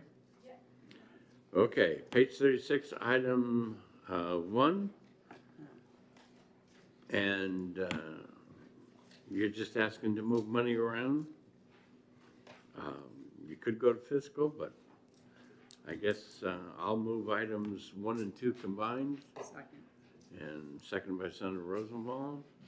I mean, excuse me, Senator Birdsall. You're doing that on purpose, I think. I want you to know that I told Senator Birdsall a story that I gave my kids numbers because I did a lot better with the numbers than I did with the, and there's only 4 of them, so, you know, just one of those things. All right. Lovingly gave them numbers. So we've, on item number 1 and number 2 on page 36, moved by myself, seconded by Senator Birdsall. Is there any discussion? Seeing none, all those in favor say aye. Aye. Okay, item 3. This one is all federal funds. I guess we don't understand why you can't just go to fiscal. So I would, This one particular item also includes the move of 4 temporary full-time positions from COVID funding into the core grant funding as well. Senator Bradley. So if we put an amendment into HB2 that moved the positions, but you went to fiscal for the funding, would that work? I would need to go back and verify that there wouldn't be any lapse because there may be a 2-week period where we wouldn't have funding or more for these positions. So I can go back and verify that and provide the committee with the technical details for that.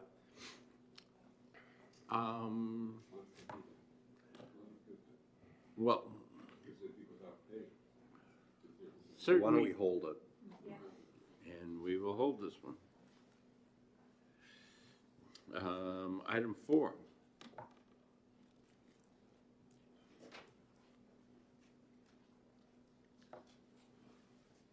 Senator Bradley. Yeah, can items 4 and 5 also go to fiscal? I For that believe they approval? could. Yes. Okay, Mr. Chair, on item 4, yes. Nathan, is this the same public health lab that does all the testing, like for any produce samples and things that come in? Yes. I have some Oh, we got backup coming.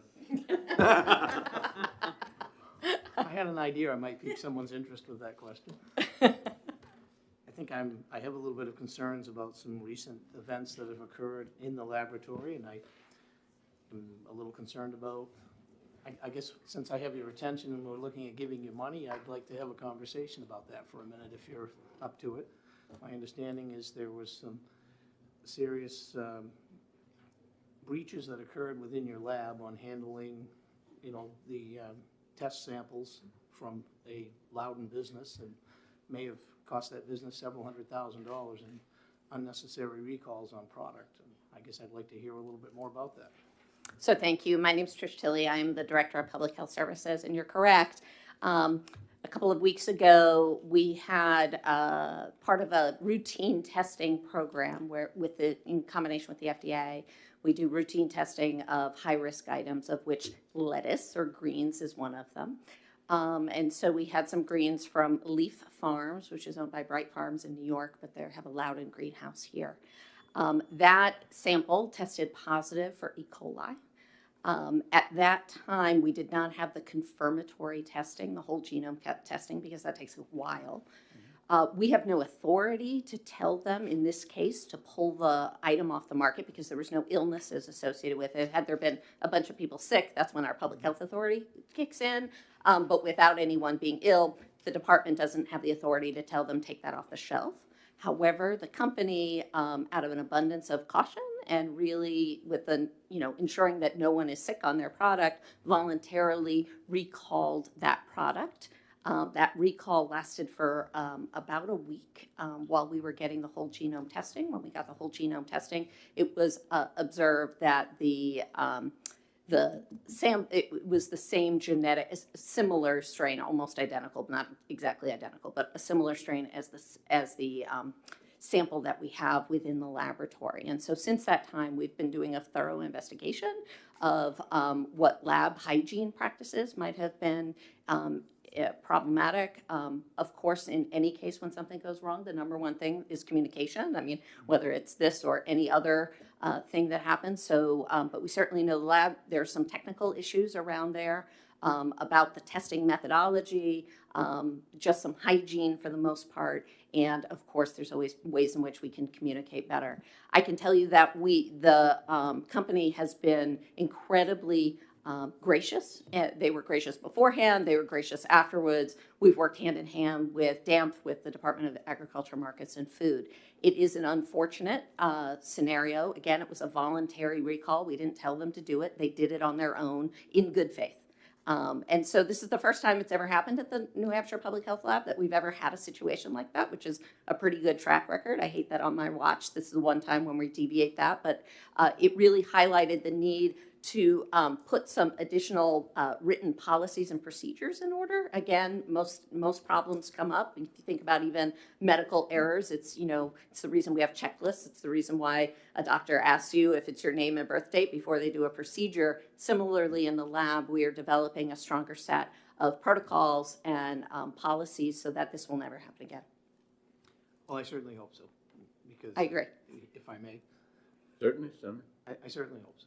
This is a very well-respected business within the agricultural community, and what they went through is unfortunate, and I just want to make sure that I stress to you that you don't let this happen again. It's very important to us. We work very hard in agriculture to have a good reputation and grow healthy and safe foods, and we depend upon the labs to do the testing for us. And it's unfortunate, and I'm disappointed to see it happen, but I'm hopeful that this will be taken very seriously, and this will never happen again. I couldn't agree more. I think one thing I am proud of our staff is when we found out, we acted quickly and we acted transparently, and that's, I think, what we hope from you is that you trust us, that if something goes wrong, we come clean with it, and we make it right. Well, thank you. Okay, status of this item is that we don't need to take any official action. Oh. I'll let you 4 finish. and I was 5. going to ask about the environmental services impact, but that depends on. I didn't know if these items 4 and 5 would impact environmental services budget. Okay, so I need to take them up and not do it in. No, I don't think so. I jumped the gun on my question. Okay. But if we're going to have them come to fiscal, then we can take no action on this, and they'll come to fiscal. And so a sense of committee on both 4 and 5 that we are taking no action. All those in favor say aye. Aye. Opposed? And moving right along to 6. 6 and 7 look like the same kind of thing. Comments on 6 and 7? All right, sense of committee, take no action, have them come to fiscal. All those in favor say aye. Aye. Aye. Opposed? And we're on to 8. Request to make funds for home visiting. And do I have a motion? Motion to move. Senator Birdsall moves. Senator D'Alessandro seconds. Discussion? All those in favor say aye. Aye. All opposed? The ayes have it. Number 9 and 10 are both WIC, I guess. Senator Bradley, how do you want to group those? So, apologies that I can't remember the number of the bills these were in, but these were in the bill that was in front of Senate HHS committee. It was intended that they be ARPA funding, so this just ensures that they would be ARPA funding. Okay. Further discussion? Senator Bradley moves both item 9 and 10. Second. seconded by Senator Birdsall. Further discussion? Seeing none, all those in favor say aye. Aye. And opposed? The ayes have it. Senator Rosenwald, 11. Yes, thank you. This is a House Bill 1 amendment to fund the voluntary home visiting formula for new mothers who are at risk to the level requested by the department. Further discussion? Senator Bradley. Is this the 12-month postpartum? No, this is home visiting, and I'm sure Trish could tell us more about it. This is our federally funded maternal and infant early childhood home visiting program. It's the voluntary home visiting program that we work with pregnant women up to age 3 and do parenting education and other family support activity. Numbers on the list. What number is it on the list? I don't think it was on the list. These general funds would allow us to have a new match is required in the upcoming fiscal years in order to increase the number of families that we can serve. And this has been an ongoing concern with our home visiting program, is that we by no means can meet I can't think of that word, the demand within the community. And this would allow us to match additional federal funds.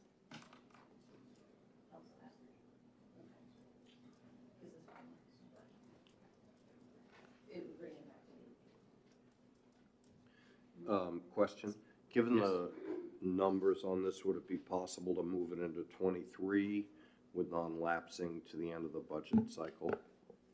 Yes, that would be fine. Okay. And Mr. Chair, I do have an update on item 3 as well. Let me take care of 11 first, unless it's, all right, so If this is a federal match, why isn't there a federal line with matching dollars showing? With the HB2 provision, I would assume that there would be language to accept additional matching federal funds without further fiscal committee approval, kind of the standard language that we would typically see. Okay, thank you. okay. Senator Rosenwald, you happy with moving the money into 23? I'm delighted, but I And think so we Senator would need a House Bill 2 amendment because we don't have one yet. Senator Rosenwald moves, Senator Bradley seconds. Further discussion? Seeing none, all those in favor say aye. Aye. All those opposed say no. The ayes have it. And 12 and 13 kind of go together. And Senator Bradley. So my amendment just moves the funding into 23. Comments? Senator Rosenwald. Love it. Love it. Okay. So the vote is going to be on Senator Bradley moves, Senator Rosenwald seconds, and this is Amendment 1854, and we will take no action on 13, which is Amendment 1393. Does everyone understand the position? Okay. All those in favor say aye. Aye.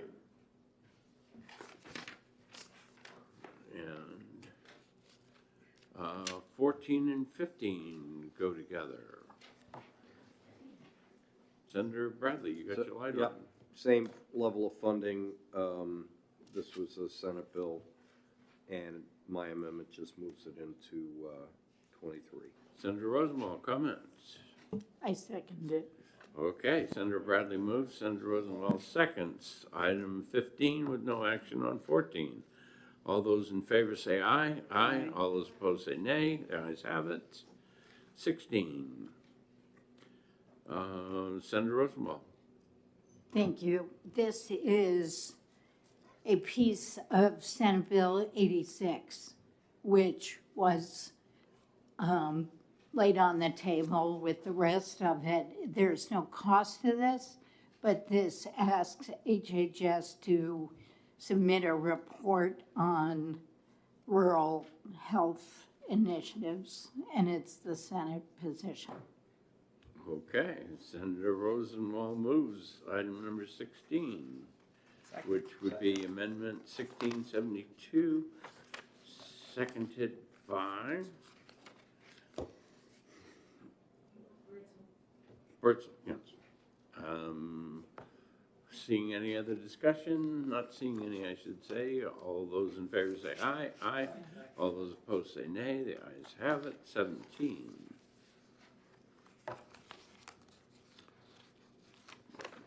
This is Amendment 1813. I think that there's questions on this one. Am I correct?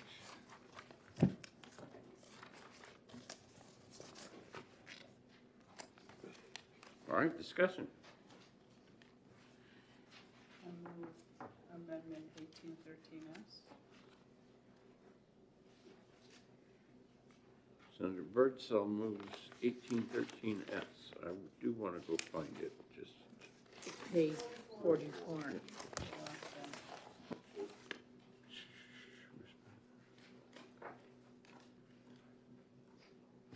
Okay. Do I have a second? Second does by Senator D'Alessandro. Further discussion?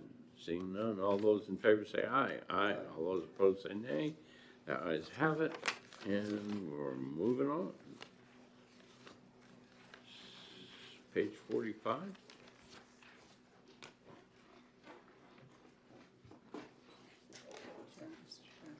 Oh, I did have You a. wanted to go back? Yes, for item 3, there would be no negative impact to the existing positions. We could handle it through fiscal. I received that information while sitting here. Okay. That would.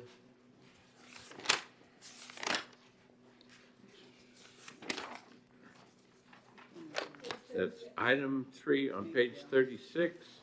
And to take no action means they'll just go to fiscal.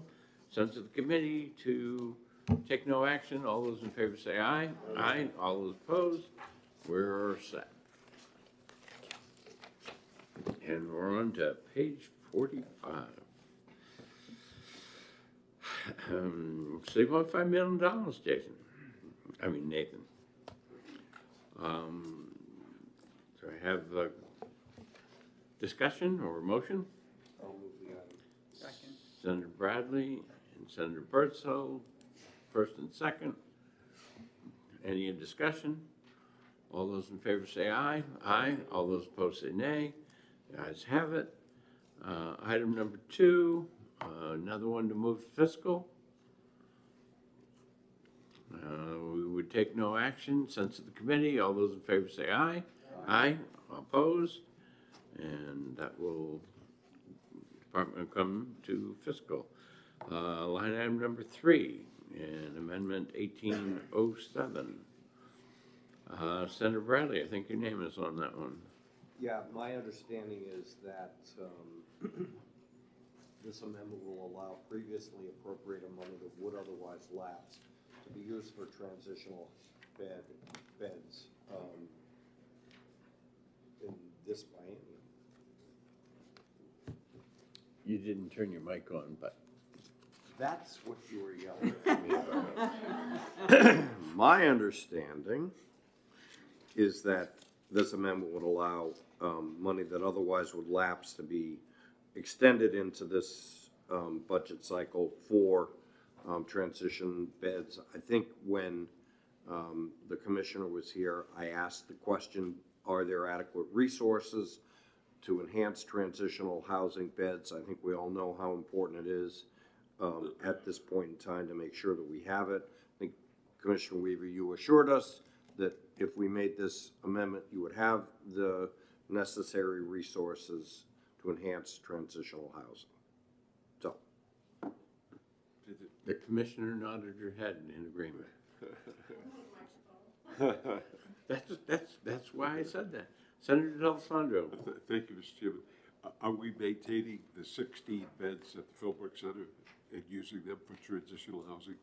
Are we continuing that process? Sure, so that's not directly associated with this, but yes. So in chapter 91, laws of 2021, HB2, $6.1 million was appropriated. And the HB2 provision or the HB2 amendment before you would allow those to carry forward through June 30th of 2025. And also, there is some expanded language in there to meet whatever other emerging needs associated with that arise. Okay, but we continue the funding of the 16 beds at Philbrook. Yes. Okay, thank you. Thank you. I think that Claudia would like to say. a few Yes, words. just to clarify, the PATH program, which is the 16 beds at the former Philbrook, are funded elsewhere in the department, and you heard from Ellen LaPlante about that, so. Thank you. Further additional comments? Seeing none, all those, I guess I need a motion first. Senator Bradley moves it, Senator D'Alessandro seconds it. All those in favor say aye. Aye. All those opposed, nay. The ayes have it. And we're on to item 4. Amendment 1804. I think that one also had your name on it, Senator Bradley. Yeah, thank you very much. This was an item that was asked for in the budget by the governor. The House removed it. I apologize that I did not get to the LBA in time to amend it. After conversations that I've had with some of the advocates for the program, I would actually propose that we fund it in 23 for 500,000, not 1.5. Okay. Senator Rosemont. I would second it, but I wonder if we would consider letting that appropriation lapse at the end of the next biennium in case it isn't all spent. To not lapse? So you have it drafted as 1.5 million, but non-lapsing No, it should lapse. at the end. So Okay, we would so- do two things. We would So the reduce it committee to amendment- 500,000. This committee amendment will reduce the amount down to 500,000, and it'll put in appropriate language so that it remains there for them to the end of 25. Okay? Does everyone understand where we are? Okay, seeing no other discussion, all those in favor say aye. Aye. Oh, Senator Bradley moved and Senator D'Alessandro seconded, I'm sure. All those in favor say aye. Aye. All those opposed say nay. The ayes have it. And 5, we have 2 amendments, 1809 and 1559. Senator Bradley. So 1809,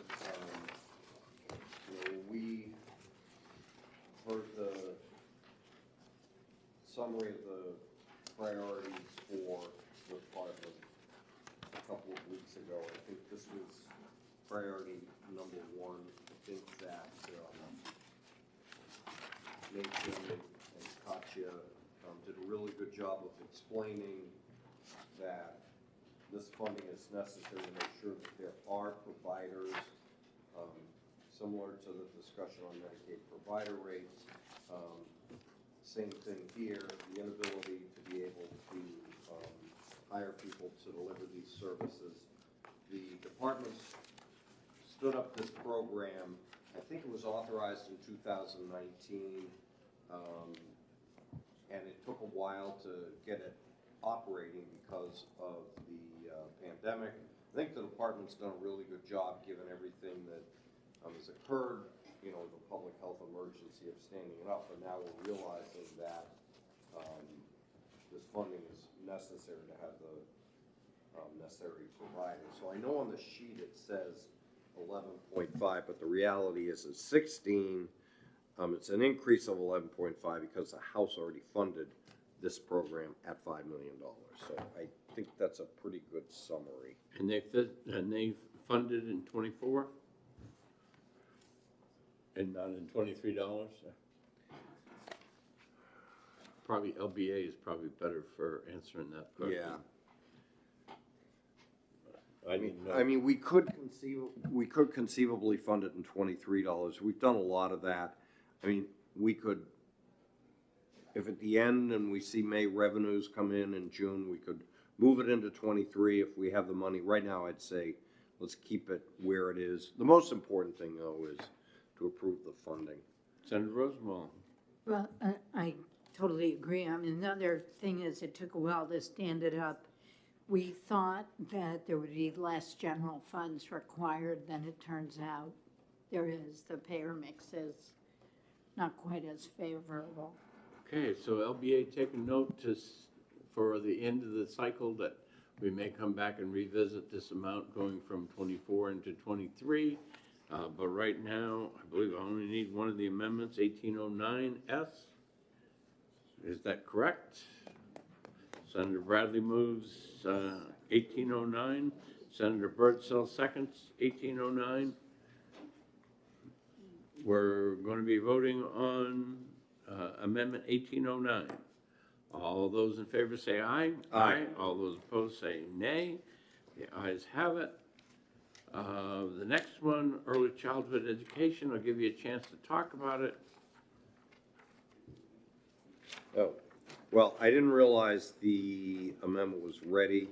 Senator Whitley approached me about a provision in her bill 175 that funded basically a system of care for youngsters younger than the system of care that we just funded the $11.5 million for. I think it makes sense to consider doing this on a pilot basis. We would have the opportunity to see what happens. My rationale for doing this is that the younger you're able to help these youngsters, probably the better cost savings we have down the road in, the system of care that we just funded. So I'm willing to do it, but because nobody's had a chance to look at the amendment, I'd ask that we hold on it for Mike, now. the sheet lists this as $1 million. I'm looking through this amendment quickly. Where's the $1 million? Or is it taken out of the amendment? What's that? Okay, there it is. All right, so I'm gonna put that one on hold because I don't understand it, and I'm gonna try to get us out of here for 5 o'clock because I need to be at a city council meeting. Okay, page 50.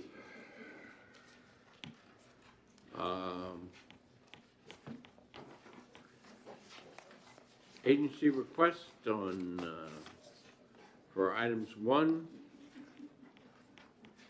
and 2.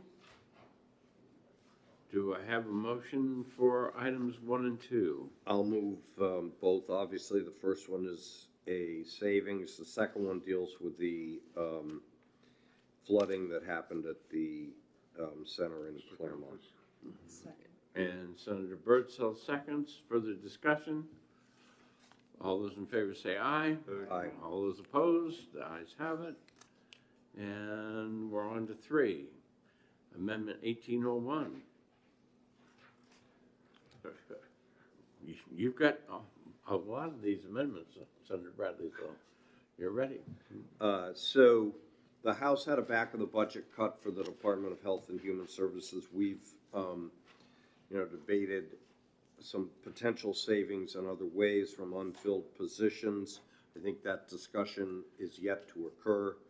Mr. White came to me and indicated that it would make their life easier for a back of the budget reduction with the language that's in this amendment. I guess my question, there was some discussion about moving the May 25th date back to, say, April 25th, and would that present a problem? Sure. So as we've discussed previously, the $22.6 million back of the budget cut we currently have for this biennium, it is personnel only. When the House originally introduced this back of the budget cut, it was personnel only, and so the reporting date was September, and so the process we would follow there is basically say, this division, this division, this division hold X amount of salaries and benefits vacant. They, however, upon further consideration, they expanded that so that we could find the funds for the back of the budget cut, not only from salary and benefits, but other lines. The most likely lines would be contracted lines. So we really won't have a good sense for what the burn rate for our contracts will be, by the second month of the first quarter, which is why we were requesting consideration for that to happen either in May or at a later date, so we have a better sense of what the actual projected spend for each of those contracts would be. Senator Bradley. I mean, with that explanation, I'm okay. Okay, further discussion. We're voting on Amendment 1801S. Move the item. Senator D'Alessandro, seconded by Senator Rosenwald. All those in favor say aye. Aye. All those opposed, nay. Ayes have it. 1797, agency request, existing appropriation, reviewing positions. Sure. So under 94.1, the Department of Administrative Services is allowed to charge the department for any of the reviews by an external consultant for the unclassified positions that go to JCEC. The way the statute is currently written is that it would come from a salary line. The problem is we budget our salary lines to the actual cost. And so by the way that the statute reads right now, it essentially creates like a known deficit that we would have in a salary line and then require an additional administrative transfer. So the amendment before you would instead broaden that and allow us to pay those funds to the Department of Administrative Services through an existing appropriation. Senator Bradley moves, seconded by Senator Pearl. Further discussion? Seeing none, all those in favor say aye. Aye. Aye. All those opposed, ayes have it. Amendment 1813. Senator, if I could, this one's a duplicate. You already approved this on page 38. Yeah, I thought 1813 was the same. Okay, so we're all set on that one. See, page, what was it, page 13? I just want it from my notes on this. Page 38. Page 38. Okay, so 6. I think I want to put 1805 on hold, but let's have a discussion. Okay, seeing no. No, just a question. Is this Senator Rosenwald's bill? Senate Bill 105? All right. 1805, it's got this guy Bradley listed? Yeah, well, I'm just the conduit. I know. But, all right, so I don't hear any objection to me putting that on hold. 1796 is the next one. Agency request allowing the step in expenditure federal matching. Senator Birdsall moves approve. Senator D'Alessandro seconds. Further discussion? Seeing none, all those in favor say aye. Aye. All those opposed, nay. The ayes have it. All right, Amendment 1740. Senator Rosenwald. Yes, thank you. So I've been a member of the Prescription Drug Affordability Board for this term and last term. We've had rules approved in December. The House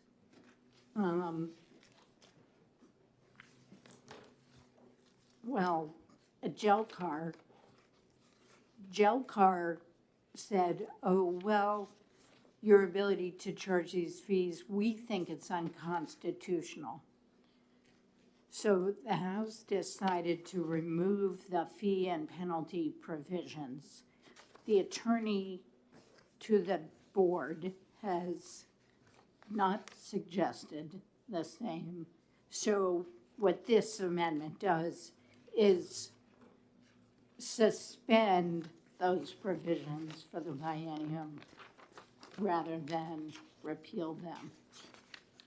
as a hardworking board, is information that's not duplicative. The cost of prescription drugs for Medicaid is in the top 5 cost drivers for the program. It's very expensive for the state employee health plans. This board will bring more transparency to the process. So all this does basically is suspend the fee and penalty provisions instead of repealing them. Certainly I want you guys to comment on this. Sure. So I haven't had a chance to review all the amendments. So just to clarify too, the Prescription Drug Affordability Board, it's administratively attached to the department, so it operates independently. We had submitted a budget during the House phase that would have been funded through other funds collected through the fee revenue that Senator Rosenwald referenced. There's in current statute, there's also a dedicated non-lapsing account, and the Prescription Drug Affordability Board has the authority to collect those fees. The department would provide administrative support that would be, and the board would pay the department based on a future MOU, cost allocated cost, so it could be $30,000, $40,000 a year.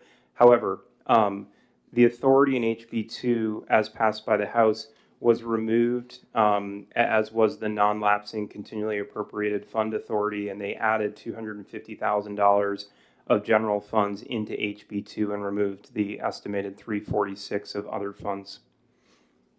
And if I could, this amendment doesn't change that general fund appropriation of $250,000, which is good for the biennium. So I'm reading line 4 on page 1, or whatever page, of the bill. And so assessment of fees by the Prescription Drug Affordability Board shall be suspended for the biennium.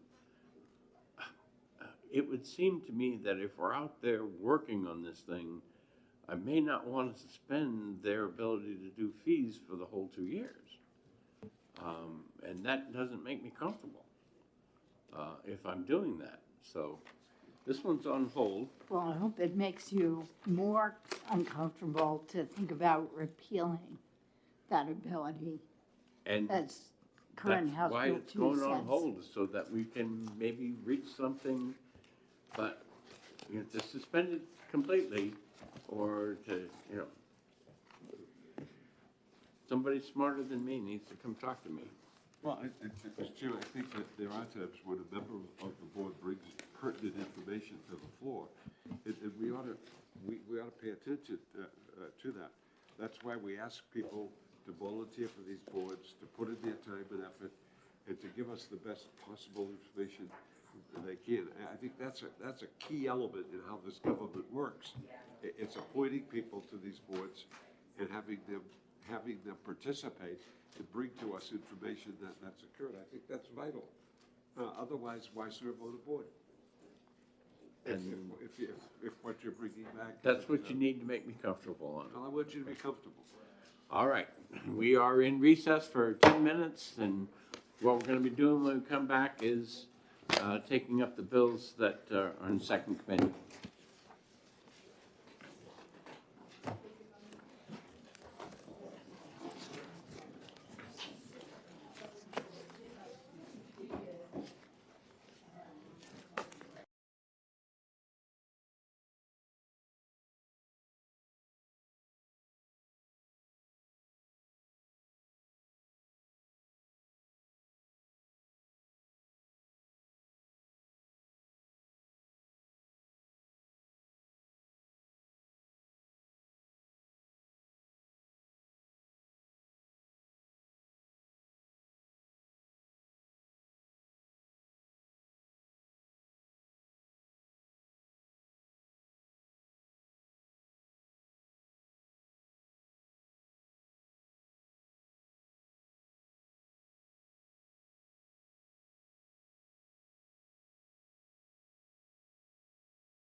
We're back.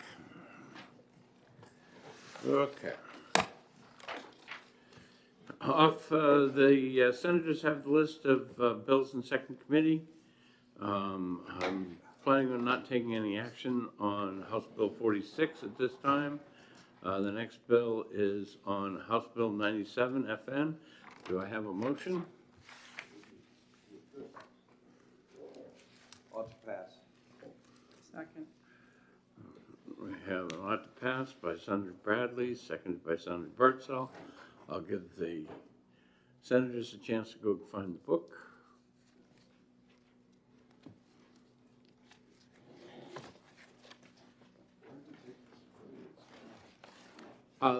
Sometimes, Senator, you know, when you have a bill in front of you and they have a floor amendment and you have to make the decision on the bill in front of you, you wouldn't make the same decision if you had the floor amendment in front of you. So yes, I, could have done better, but we'd have to change our procedure to do that. All right, further discussion. All those in favor say aye. Aye. All those opposed? The ayes have it. And I'll take this one out. The next one on the list is House Bill 330 relative to the National Guard.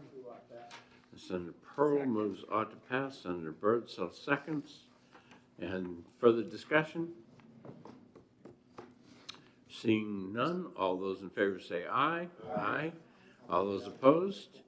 And Senator Pearl takes this one out. Keep talking. I heard him first. I'm sorry. I intend to skip HB 435. I think that education is a lot of things to talk about there yet. The next one is HB 440 FN, Education Trust Fund. Do I have a motion? I'll move on to pass. Bradley moves on to pass. I was told by Nikki that this is gonna be involved in HB 2, and you shouldn't touch it today. Do you know anything about that? 435 or 440? 440. That's the one we're doing right now, right? Yeah.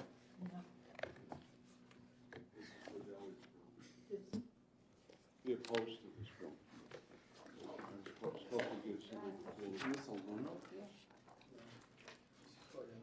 go down this bill. Okay, so Senator Bradley, you rescind your motion. Yeah. So we'll put this one on hold. The next one on my list is 461 FN. Senator Pearl moves ought to pass. Quick, that bill's passed. Do I have a second, Senator Rosenwald? Discussion? Seeing no discussion, all those in favor say aye. Aye. All those opposed? Okay. Senator Pearl. 504, the parole board. That one I'm going to hold. Question, Yes, ma'am. Mr. Chair. We can Didn't discuss. we do something about this in the House Bill 2 last week? The chair of the parole board, when he came into Senate Finance, asked for favorable consideration of this bill. Of the bill? So it did appear on the recap sheet because it's part of his testimony. Thank you. And so we'll take that one up after. Okay. 534 FN relative to Move on to pass. Senator Birdsall moves ought to pass. Seconded by Me. Senator Rosenwald. Okay, further discussion? Yes. 534. 534, We, yeah. I have an amendment. We do? Should be in your book. 534 We have a Senator Rosenwald Amendment Yep. 1843. You'd like to speak to your motion? Yes, thank you. It simply moves the appropriation into the current year's surplus. It's one-time funds, that's all. Doesn't do anything else. Okay. Discussion on the amendment. I'm wondering if the senator would consider a friendly amendment of removing 10, so that it's 500,000 and not 5 million.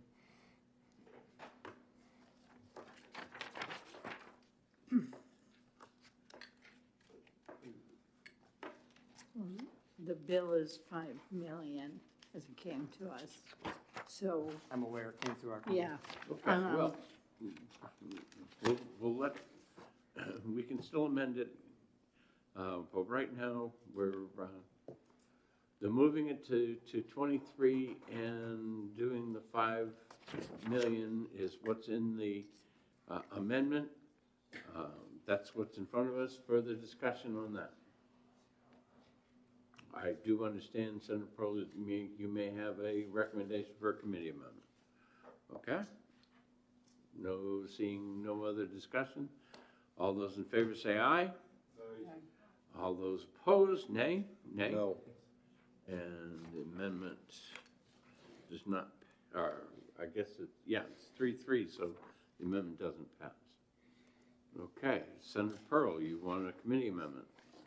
Well, I'd like to move the appropriation of $500,000 and move it into fiscal year '23. And non-lapsing till the end of 25.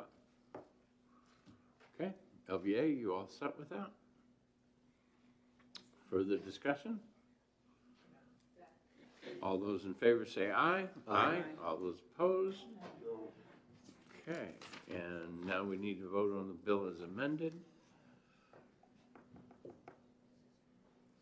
Everybody ready? Okay. The bill as amended, all those in favor say aye. Aye. All those opposed? No. And the ayes have it. Senator Birdsall will take that one out. Next one on my list is 594 FN. Move out to pass.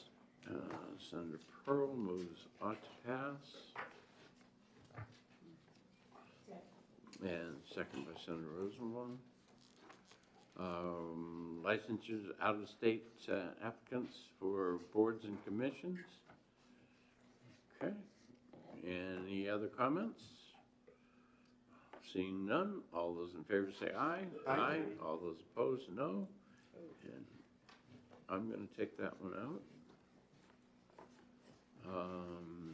655. Move out to pass. Senator Pearl moves ought to pass, seconded by Senator Rosenwald, relative to the Office of Professional Licensure and Certification. Further comments?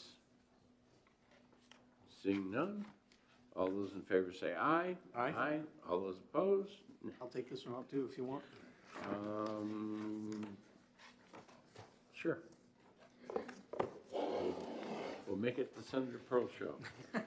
Okay, Most of these seem to come through my that committee wraps up today. quite a few of the ones that we had, that we received the last time. There is a small list of stuff that we may receive out of this session.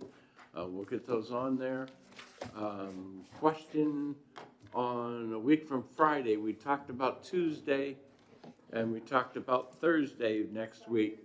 But since several of us are on the capital budget oversight, and generally that doesn't go too awfully long, there has been a suggestion to move our meeting from 1 o'clock earlier in the day to 10 o'clock or after the completion of the capital budget oversight.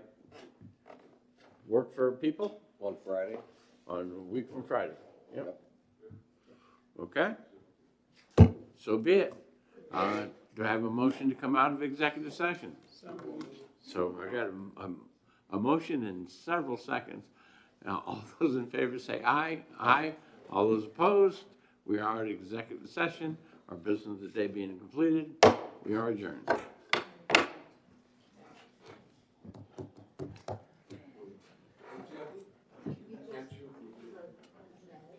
One quick question. Any idea how late we'll be on Thursday's session? all the bills that are on the existing calendar are gonna have a debate. I think the big debate will be EFAs.